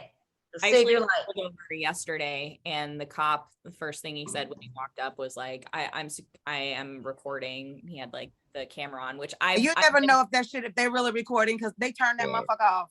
Well, yeah. In Illinois, you're not allowed to record anybody without their consent. Well, I've never seen a cop with a camera on. That was the first cop that I've seen with a camera on in Illinois. Well, when they shot Laquan McDonald 16 times, they shut it off, and then they hit it for a year and a half until Rahm Emanuel was no longer mayor. Yep. Another scumbag right there. Our word doesn't count when we're next to a police officer. Their word only counts. We're not allowed to talk if they tell us not to. So get the turn signal app, save yourself, tell all your family members. It's not turned on in your state. Haunt them, call them. Oh, I'm going to fucking read about that as soon as we get done here. I'm going to call this. I'm going to cut this short and go fucking tell my friends right now. No, I got a couple more here. We're getting towards the end of what I had, but I had a couple. I feel like I had a note from Cole in here. Something I heard on his podcast. It was something something Vi said. Yeah, Cole's. Yeah, I was hoping to get him on here soon. Vi, I think you made a comment about taking baby steps, and you sort of paraphrasing something about putting pieces together in a tree forest view, and we're doing this sort of piece by piece, little by little, and it's time to do a lot by a lot. And I was wondering if you would expand on that thought. Let's see. I don't remember what. I think I know what you're talking about. I think you're always talking about how we need to just like cut it all down and start from the beginning. And all the other advocates are like, no, we need to do baby steps to try to get there. And the baby steps obviously aren't fucking working. And so at this point, I mean, going back to when we were at DePaul University, sitting there talking to one of our former Illinois cannabis regulators, and she was saying to the effect of acknowledging that the public has to be loud. And so many times we as citizens, as we the people, we like to think that our politicians work for us, but in reality, that mindset has been shifted, and it's like we work for the politicians. And it's time for us to take our power back, because the power is in the people and they fucking work for us. And so fuck doing these little itty bitty steps and getting at some of these little things or these smoke and mirrors like Joe Biden puts out, or all these other governors and politicians, right? We have to start taking these things in larger chunks, because it is it is that intersectability of how it is that we're moving through life. Just as a whole, we're talking about cannabis because that's the first thing that is on the table, but it's way bigger than that. We have environmentalism, we have our healthcare system, we have how it is that we deal with patients and illness and sickness. We have how our policies and procedures are being written. We have corruption and collusion, right? I mean, there's so many things that are involved in this one thing. But it's good because we've been able to see how all these systems have been created, right? Because what we're talking about is the system of oppression, the system of corruption. And so once we can dismantle those, I don't really give a fuck about defunding the police. I care about dismantling these fucked up ass systems that are not here really for the people. They're all built on fear and oppression and struggle and chaos. And those are the things that we have to look at so that we can have an alternative way of being, period, if we really want to have thriving lives as people. So that's probably what I meant in that context. I apologize that I don't. But yeah, I'm always saying that. I'm always screaming that. I'm done taking these little bitty pieces. And that's one of the reasons why we went to Vegas. Again, that was the largest place that everybody was going to be at. And so we have to now take this larger than just these little itty bitty moments that are happening within our states, because every state is going through some bullshit in regards to this. It's not just, no state has it right. I don't give a fuck. No state has it right. Yeah. And in fact, most of them look like they've fucked it up pretty bad. Like Michigan, They I do might have have some pieces. model of a caretaker. I mean, the Michigan thing did sound cool. But they're stepping back on it. And yeah. Yep. Well, because money's coming in. That's why. This is someone, I don't know if they push the medical no one's cards. regulating them. No one's regulating them either. We were talking to Michigan because we actually went up to Michigan twice to help protest with them, and they push medical cards so much. And the reason why all these MSOs are trying to get into Michigan now is because they have the most medical patients out of 350,000. And the MSOs want that money, and we're like, so why are you pushing this? We don't push the medical cards at all. We're like, fuck that. Don't give the government your money. And they're like, well, we're a police state, so we're just trying to protect people. And we're like, well, we get that, but there's got to be another way, because you just fucked yourself. Because it's not that. It protects the patients from the police officers if you have a medical cannabis card in Michigan. That's the thing. That's the concept that it's supposed to protect. You don't have reality. But in reality, those things aren't protecting nobody. No, they're not. They're not. But it does give a little bit. So I went to a judge in Michigan, so I know. And it depends where you were. So they were the only ones in the United States that actually voted in caretakers. So the caretakers and the patients worked forever, and they're still doing it together this day right now. That's why they have the best law. 2008. They voted. The people voted. It was the people that voted. They want to know who their caretaker was. So one person can grow 12 plants for 5 people, and you can also be a patient. So that's 6 people, 12 plants each in Michigan. That's the thing. And there was a place in I think Jackson, Michigan, where a consignment place that you could sell all your overages. So I gave all my patients everything they wanted for free, whatever it was. All my overages, I would take to this place and I would drop it off. A couple of days later, I'd come back and get my money. It'd be sold. So it was a consignment place that everybody can go to, have their weed. And it was legal in Michigan, allowed to do this by caretakers, because you have your caretaker card and you're allowed to carry so much when you're driving or when you're with you, because you're traveling to go to your patients. Sure.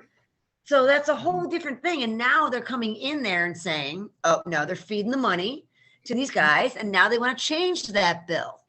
And that's where they need to fight, because it's the only bill that allows a caretaker, like any of us, right, to go to Michigan to be a caretaker for somebody else. Okay.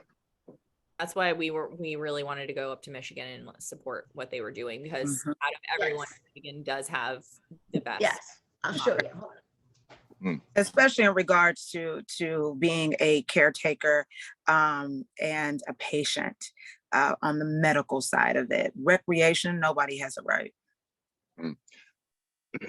I'm not a fan of recreation. I've been saying from the beginning. Yeah, I didn't care about it. Just a ploy in order for corporate cannabis monsters to come in and monopolize and make money. That was the only reason why it's there, because ultimately, if you're participating in that type of wellness, you're self-medicating in one way or another. Whether you have a diagnosed ailment, whether you have an emotional or mental ailments, you are self-medicating, and that's the real thing that we need to look at as far as how it is that we deal with trauma in this system that we're all in. Which is traumatizing more and more people by the fucking day here. This That is part, what a exactly. Michigan caretaker card looks like, right? Okay. So you have your name on one side, and then you have your patient card on the other side, right? Right there. That's all their information. Yeah. So when you're traveling, like there's my other one from years after that. And then I had no caretaker because I was my own grower. Okay. So when you're traveling to the state, look, I mean, that's how many patients I've had over the years in Michigan, grown for. So they knew who I was. It was very discreet. I would deliver it to my patients so they wouldn't have to worry about driving it and having it in their car. Had to be in a locked box. Yeah, in Vermont, it was like a 3-hour. Some people were driving 5 hours round trip to go pick up their. Totally. That's all you're doing. And half the time is driving around for your patients. But your patients at least knew where, if there's anything wrong, where to go to, right? And my thing is, well, then why aren't all these patients in Michigan complaining that their caretakers like me are growing mold? Because we're not. That's why. That's the difference. Yeah. It's amazing how many people are trying to weasel into this game that have no idea what they're doing. A lot of people trying to set up cultivation facilities. Don't never touch the fucking plant in their life. No, they know nothing. You got business guys who don't know anything about growing weed. You got weed growers that honestly don't really know a lot about business in some cases. And honestly, I heard cannabis lobbyists that I heard something you said earlier, Anna, about the shareholders for some of these MSOs. You said you're in a trading group or something, maybe that you follow. So I thought the other day, I've been watching some of these guys too, and I think some of for as bad as these companies are run and as shitty as their executives are, I think the shareholders might even be worse people. Like, I watched one guy just straight up say, I don't give a fuck about black people. Like, if he just wants that Curly stock to go up. He's like, social equity means fucking nothing to me. They don't care. Yeah, they never cared. That's what I'm saying. Like, the only reason why that we have legalization is because they had to address the war on drugs, for the reason why it became on the classification list in the first fucking place. And that in itself was a smoke and mirrors. I know I just said that. That in itself is a smoke and mirror, because ultimately they don't give a fuck about the war on drugs. The real dope dealers and the real pushers are big pharma. That's the fucking dope. The drug they dealers are the war on drugs. They're the drug dealers. They're the fucking enforcement. They're fucking producing it. And our commercials every minute. Yeah, exactly. Advertising But it. It's funny that you said that, Caleb, because we did actually interrupt a shareholder breakfast in Illinois, us three, with one of our favorite advocates that always supports us, Penny. Love you, Penny. Sounds fun. I'd like to try that sometime. Yeah, well. Sounds like a good time, guys. And it was a Cresco like brunch that we found out about, and we were asking Meyer. So yeah, I decided to join this Cresco Labs investor group about 3 years ago on Facebook. To kind of like see what they were talking about, kind of thing. And yes, I do know. I was very quiet for like 2 years. I would just like watching things, and I would like laugh at things to kind of be like, fucking fake. But I was just very slowly interacting, and then I got pissed one day and I started like major interacting and like started being like writing all this advocacy stuff, and then they blocked me right off the bat, huh?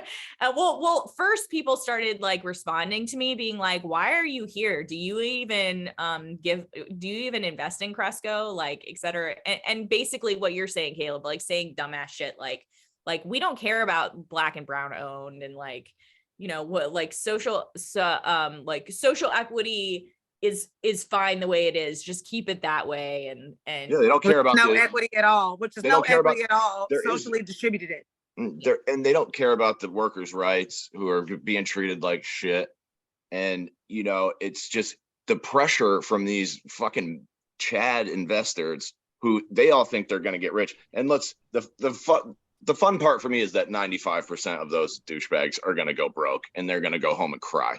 The bad part is that the money that they're dumping in here, that puts pressure on the executives who now have to lay people off. Or they're just getting money for lobbying at the end of the day, so that they could continue to pump out shitty ass product that's overpriced, and then pay the government and the police in order to continue to criminalize. And it's just this whole cycle of this systemic I Fucked up actually system. I actually felt bad for the people in the group at first. So that's why I was like, don't spend your money on this. Like, watch out. There's gonna be some issues. Like, don't lose all your money. Like, cause in my mind, I was thinking, like, this is all those like old hippie people that like Yeah. love cannabis and just want to support cannabis. And so I wanted to And go, looking to make money on an investment I because was again, seeing, I was the seeing more first of time the, that they're public. I was seeing more of the young fucking like frat boy looking fucking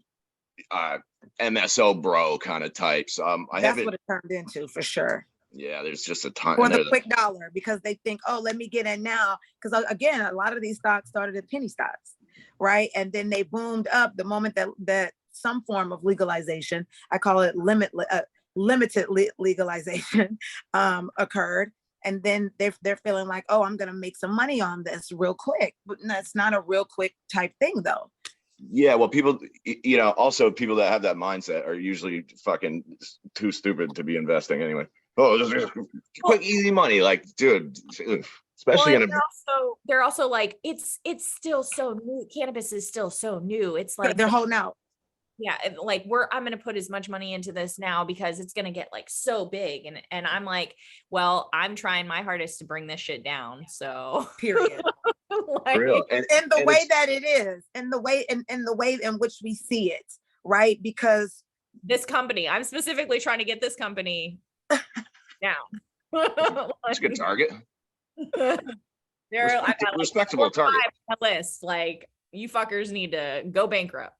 period. But here's the thing, though. Then they'll consolidate, and you will end up with like the fucking big three at the end. Even if it does get big, it'll still consolidate and consolidate. And That's why they're trying to steal all the other states now as quickly as they possibly can and keep social equity at bay so no one else gets an opportunity. So they can monopolize all the states and get all these licenses like Cresco did and like GTI did. But a lot of people don't realize that if you look up GTI is getting investigated by the FBI. I was just reading about that. Yeah, and there's an article out there, so everybody needs to Google GTI getting investigated by the FBI.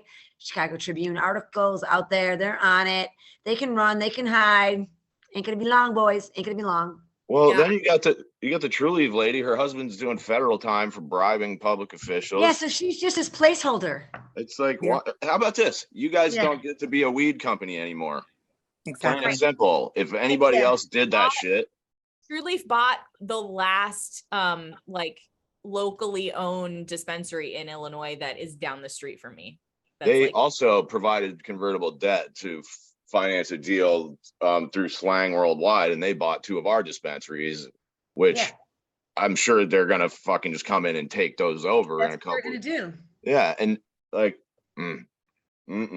That's what I'm saying is there's not any equal opportunity for anybody anymore, and it's wrong. And so we all need to call your representatives and your senators because they're the ones that are getting paid by these guys. And stop supporting corporate cannabis. Stop, because it's got mold in it. Mold.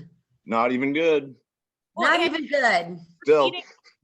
Even if you just go in to buy like a pre-roll and you're giving them $20 every once in a while, like you're still feeding the beast. Like for one nugget. You're I did go in. Nugget.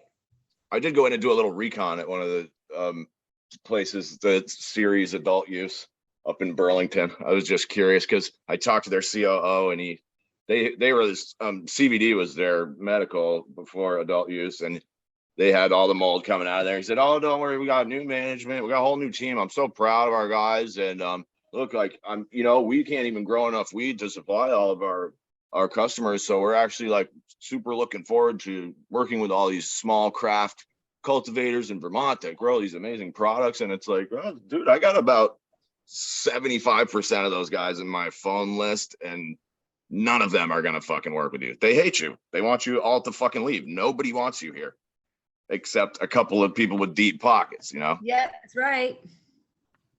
So I'm hoping we can get him on for an interview. He seemed a little hesitant. Put him in the hot seat. He was the first one that would talk to me, actually. Well, the girl from Pure Leaf actually called and yelled at me because I put a picture of her business card on Facebook. I don't know what the issue was. She said I was posting her personal information. I'm like, you just handed me this at I'm posting your business convention with 1,000 people. It wasn't even her card either. It was just a generic card from the fucking dispensary. She called me and told me I was very unprofessional and screamed at me and told me, it was just like, okay, so you guys aren't doing an interview. So well, your husband unprofessional too, or I don't get that part. Yeah, you're just gonna call me and scream like you didn't. I'm out of jail, but they didn't answer their phone for fucking a month. I called them a bunch of times. I left messages. I sent emails. I was super nice, and then I just went back to the internet. I was like, oh, I guess they're ducking me a little. And she saw that somehow and called me up, like pissed. And you got a Like, response. yeah, I was like, oh, you're paying attention now, huh? Yeah, the only way you can get them to respond is like fucking guilting them or like giving turning the fuck up on their ass. Turn up. Well, this guy seemed nice at least, and if he would come on, I'd love to talk to him. But he's another one of these beer guys, which I've also seen a ton of. He works for Boston Beer Company, and it's just like, we don't need those guys either. Can we just it's not the same. But they're in a regulated business already, so they're and they've already paid off their local politicians. That part. Well, and I saw a lot of the liquor control guys. Like one of them was part of the consulting firm or maybe two of them actually. The Vermont the control board hired 2 consulting firms, and at least Mark Gorman there. He's Massachusetts, I think. He was their liquor and lottery guy, and they filled it up with cops and lawyers and fucking liquor guys and all of the people that fucked us. Like, totally. GTI was started by Jim Beam, grandson. And then of course you got Howard Dean, who used to be our governor, who went to the board of Tilray after spending his entire career fucking telling people he's a doctor, so he knows that weed is not safe. Half of our ag department and our financial regulatory that does this, does all the dispensaries are working for cannabis companies. And John Boehner. Process. John Boehner, that was fucking hilarious. Yeah, exactly. Money. New industry, money. Stay here for a couple of years, turn it around. They don't care about patients. They don't care about you. They don't. You know what made me nervous was like when I started seeing bipartisan consensus on stuff that's traditionally fucked everybody. Because I feel like politicians only ever agree on stuff or pretend to on TV when it's like they're agreeing on how hard they're gonna fuck us.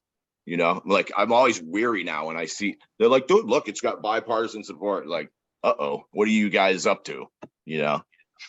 Meanwhile, weed legalization has broad bipartisan support among voters and shit, and they don't listen to that shit at all. So it's like they don't listen to us when we find out what's in our legislators' pee.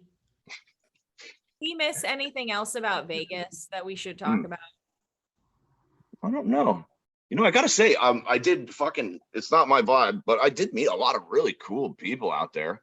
There's some really, I got a banker who's going to come on for an interview. I haven't found any bankers, although I suspect he's kind of a jerk, but he said, I love talking. I said, oh, you like weed too? He said, no, I like money. He's like, oh, so I have confirmed your identity as a banker. Don't need to see your ID. We ran into some lawyer there and we were like, oh, why are you here? Do you like cannabis? And he's like, no, I'm just here for strippers and coke. Yeah.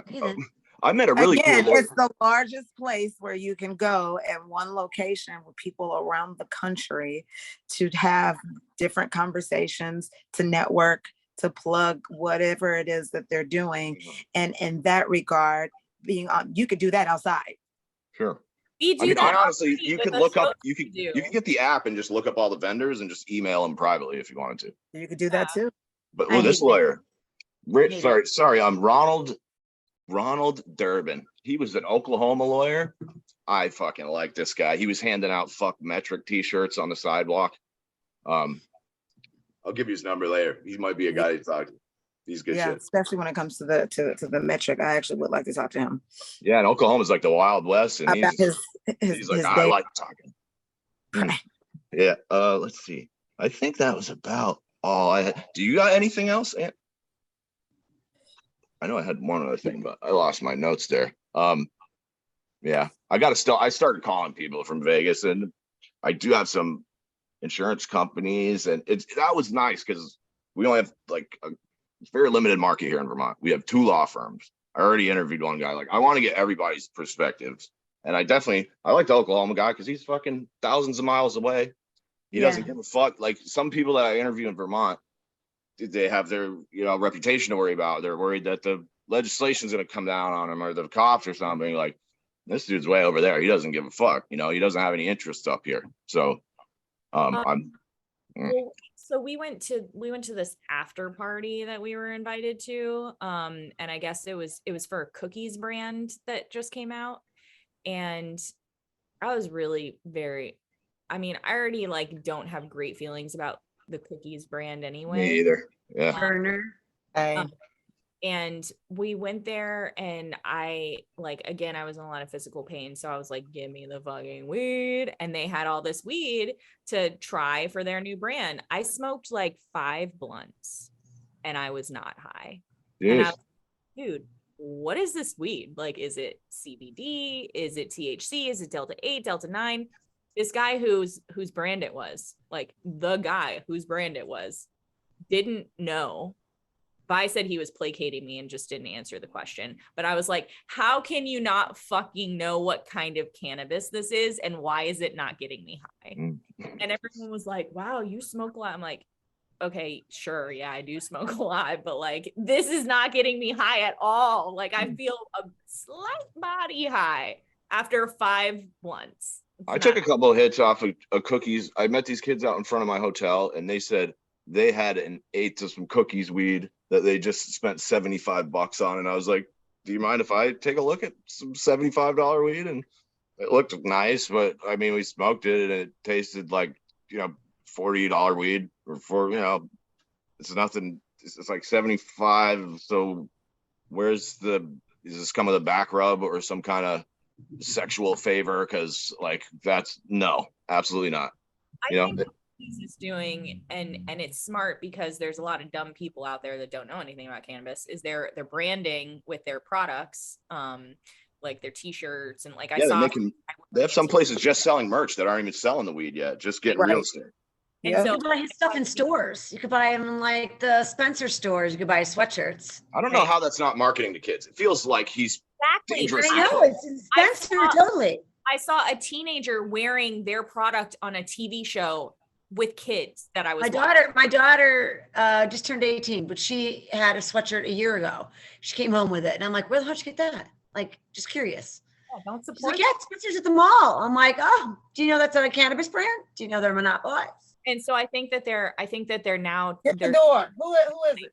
Delta 8 or something, because it had to have been Delta 8 because it wasn't getting me high, and Delta 8 doesn't get me high. Like, and that's if they can't get licenses. I mean, they're getting licenses places, but if they can't get licenses everywhere, they're just going to push their Delta 8 products. And what they're doing is they're finding Black and brown people to be brands for them. And then that's what Ben and Jerry's is doing that. These motherfuckers, same deal. And they're also going to get all their weed. I met them at Nikan, or it's just Ben, really. I shouldn't bring Jerry into this, but first of all, they were handing out empty packaging, which is totally fucking wasteful. And they're talking about the environment. Like, so that doesn't jive. And then, you know, they're pushing for federal legalization, which sounds cool and all this stuff. And then I go read their pamphlet and it says 100% of our cannabis is grown by the most conscientious cultivators in Colorado. And I'm like, Colorado, you snaky fucking cocksucker. Like, of course you're pushing for federal legalization. Then you could get $300 fucking pounds shipped out here in a fucking dump truck and undercut small farmers once again. In case the Ben and Jerry's deal with Unilever didn't already fuck thousands of Vermonters, now they're going to come in and undercut the weed market as well. And they hired 6 Black people. That is his team. 6 Black people. It's like, Ben, that's all the Black people in Vermont. Come on. Like, that seems like a very blatant case of tokenism. Is that a phrase that I heard? Appropriation. Yeah, sure. It's just, you know, I don't trust those guys. Yeah. You got to be pal. I have a birthday catering event for a 50th birthday. Sorry. Cool. Well, Vi, I'd like to give guests the last word. Do you have any last words before you scoot out of here?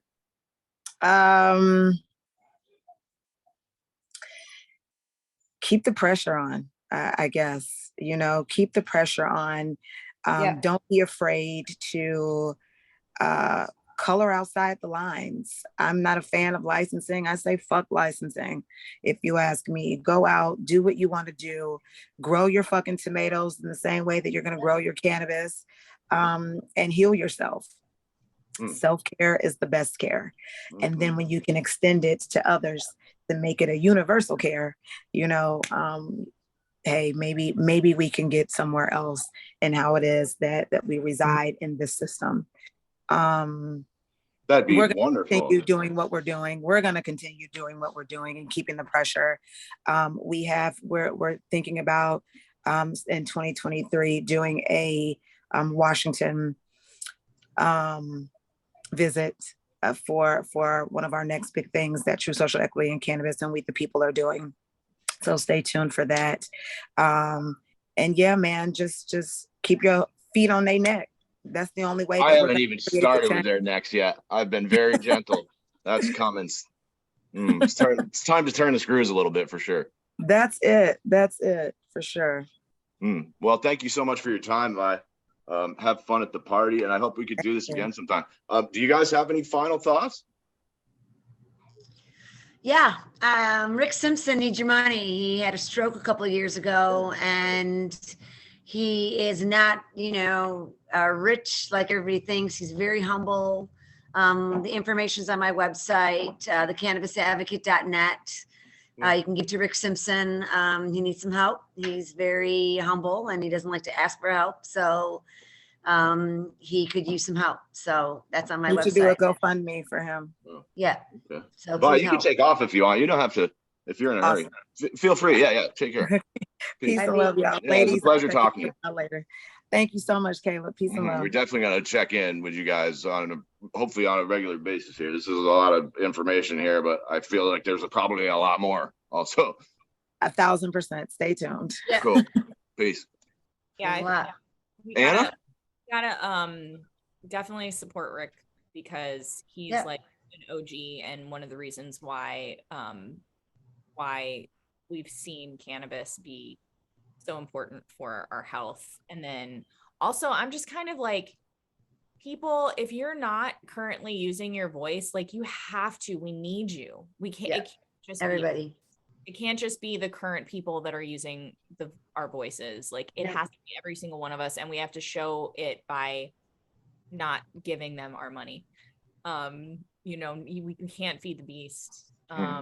If you don't have a way of getting your medicine, like there are ways.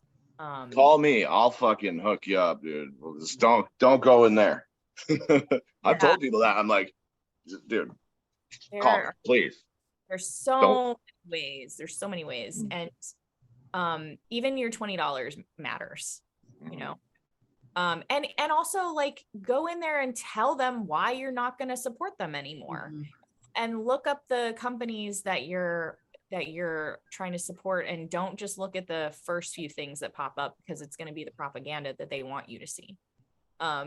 Or like ask the advocates that have been out here that are like digging up information. Sometimes you got to go to page 2 in a Google search. It does happen. Yeah.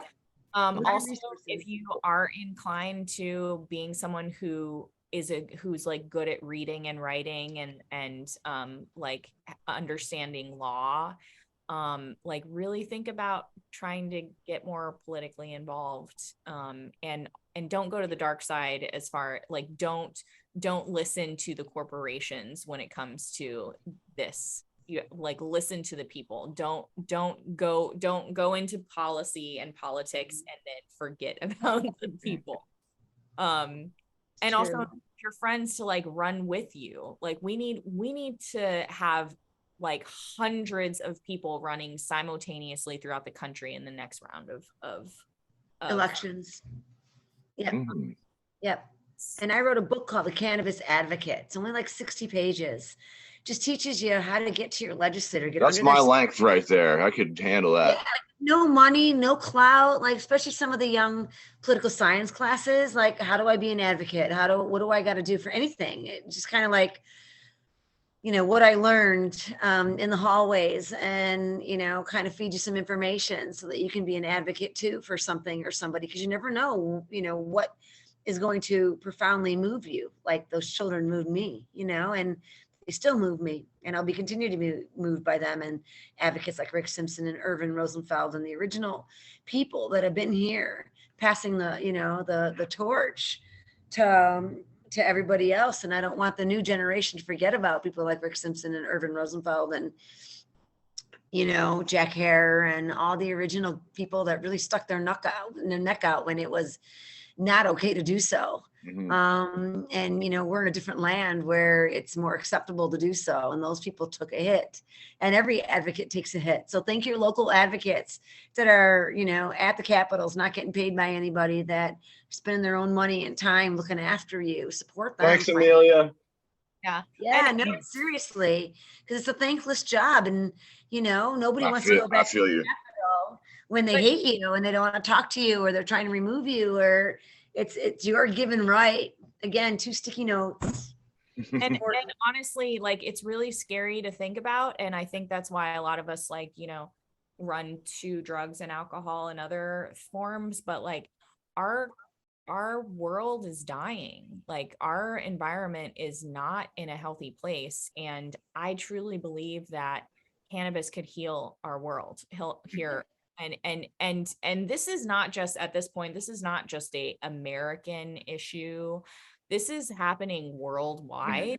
And these corporations they are in other countries already. Yeah, I know. They're operating other countries already. And if we don't push for decriminalization so that anyone can grow as much cannabis as they want, and we can start growing cannabis throughout the world to get our oxygen levels properly in the right place again, like, Scientists say we have 8 years. It's very great. And this is very intersectional, but in my mind, it's very simple. We just need to fucking stop criminalizing it, let people grow as much cannabis as they want. We need fields of hemp, and it will make us, you know, go to the peace on earth, good vibes and all. Betsy Ross, her first flag was made of hemp. Amazing. You know, so there you go. I feel like that's probably a good note to lead this on. That was a good closer. I'm getting a little tired here too. Anna, Maryann, this has been fantastic. We definitely got to do this again sometime. Maybe you guys can be my correspondents out there. Love it.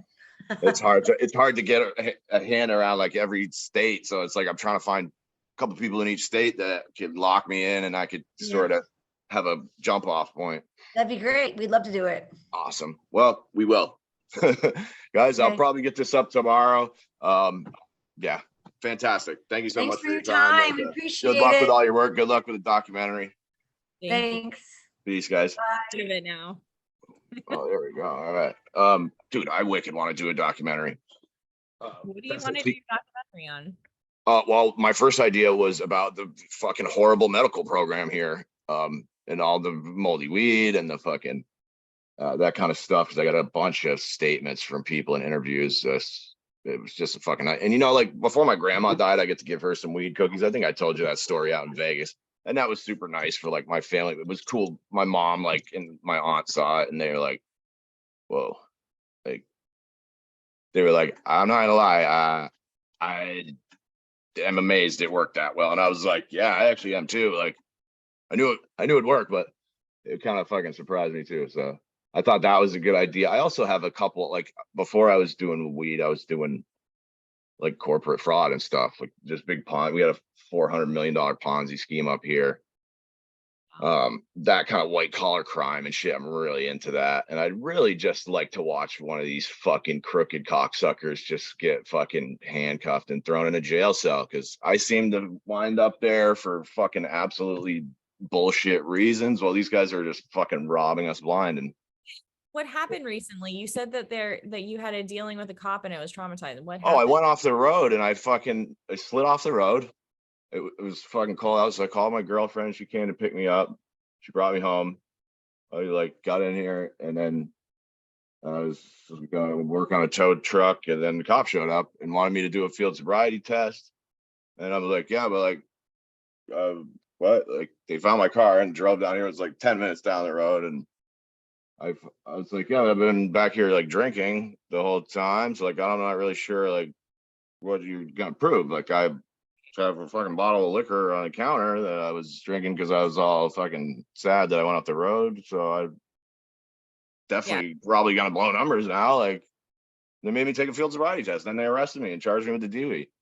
I was like, dude, you like they didn't even offer me a lawyer while I was down there either. So this is bullshit. I'm like, dude, it's like I wasn't.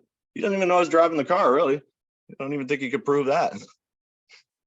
You know, they didn't see me driving the car. I went off the road, and it was cold out, so I didn't want to sit there and fucking wait. So I called my girlfriend and went home. I didn't even think about it. I thought it was her coming. I heard a knock on the door, and it didn't sound like a cop knock, and I just assumed it was her coming back home, and I just fucking opened the door without even looking, and I was like, oh no, ooh, that's not my girlfriend.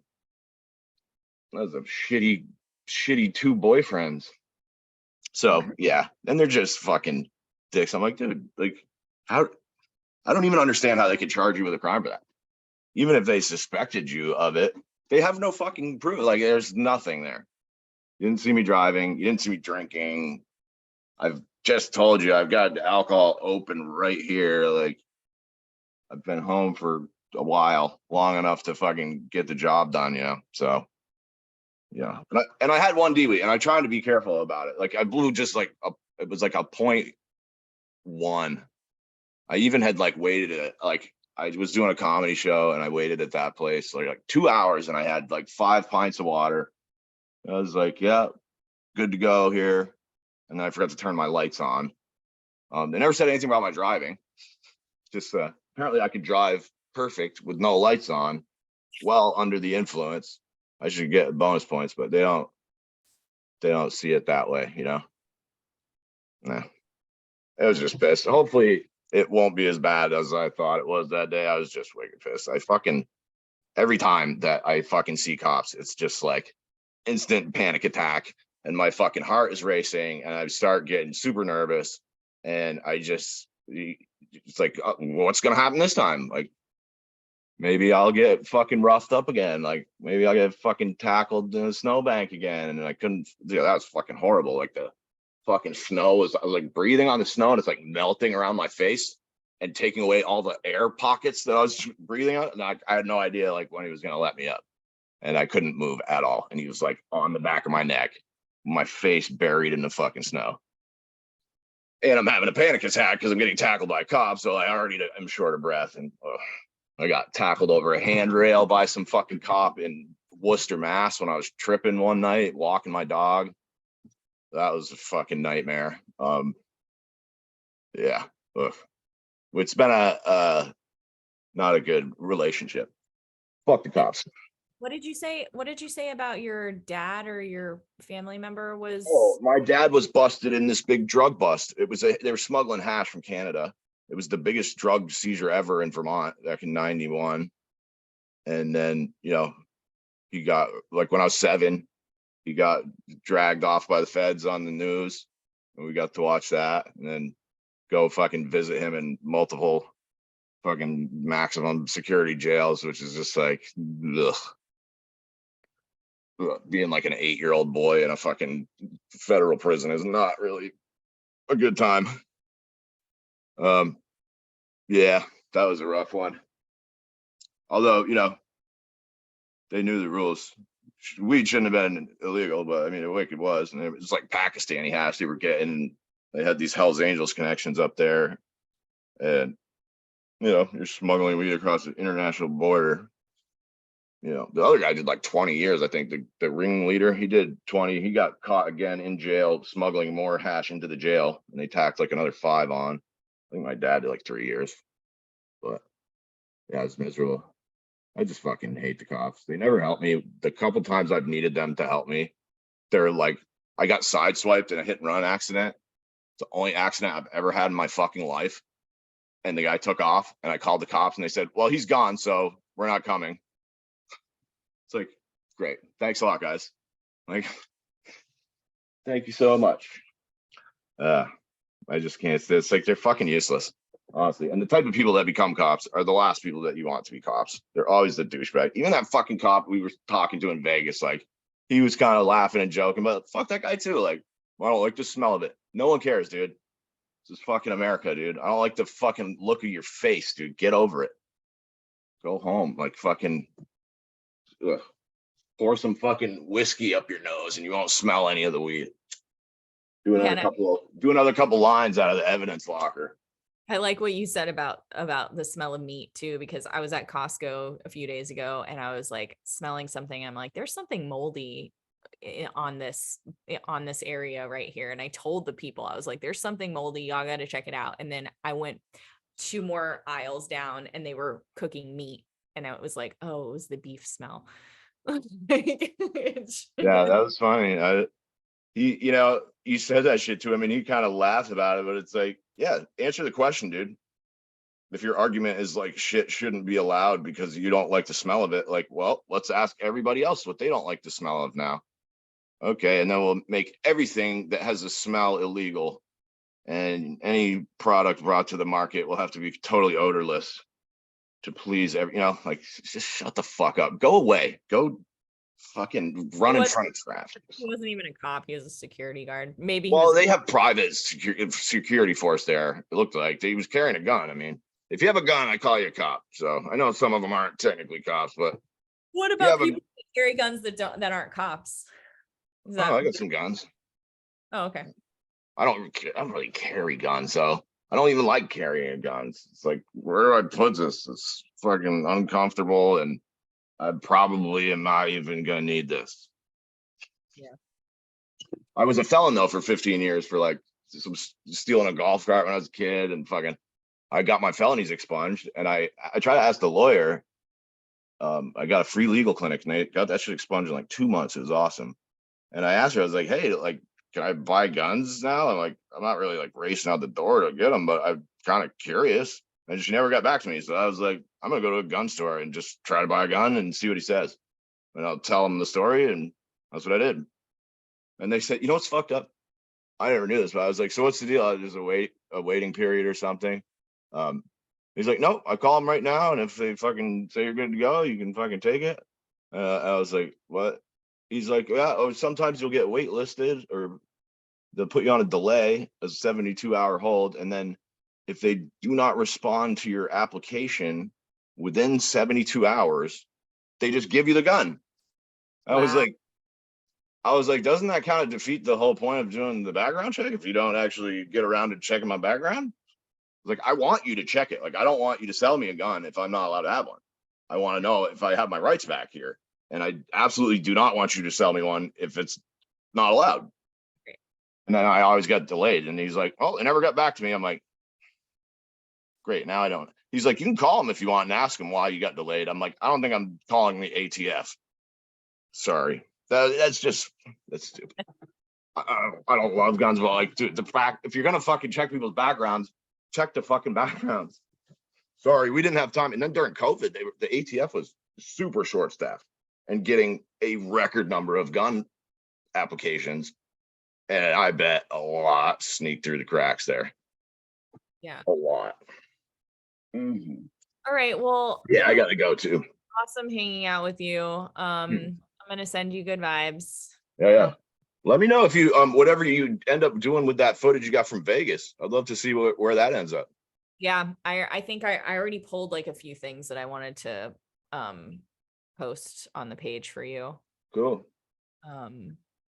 Great. Yeah, maybe you can help me with my documentary idea. Sure. Yeah. I mean, I'm still trying to wrap my head around what I'm doing. But now you're a part of what I'm doing. So mine's going to be more of an episodical. Okay, cool. Yeah. All right. Well, cool. I'm going to get going. Take care. I'm going to probably wait and just fucking chill for the afternoon and put this up tomorrow. Yeah. Good for you. Cool. Pleasure speaking with you guys. All right. Bye.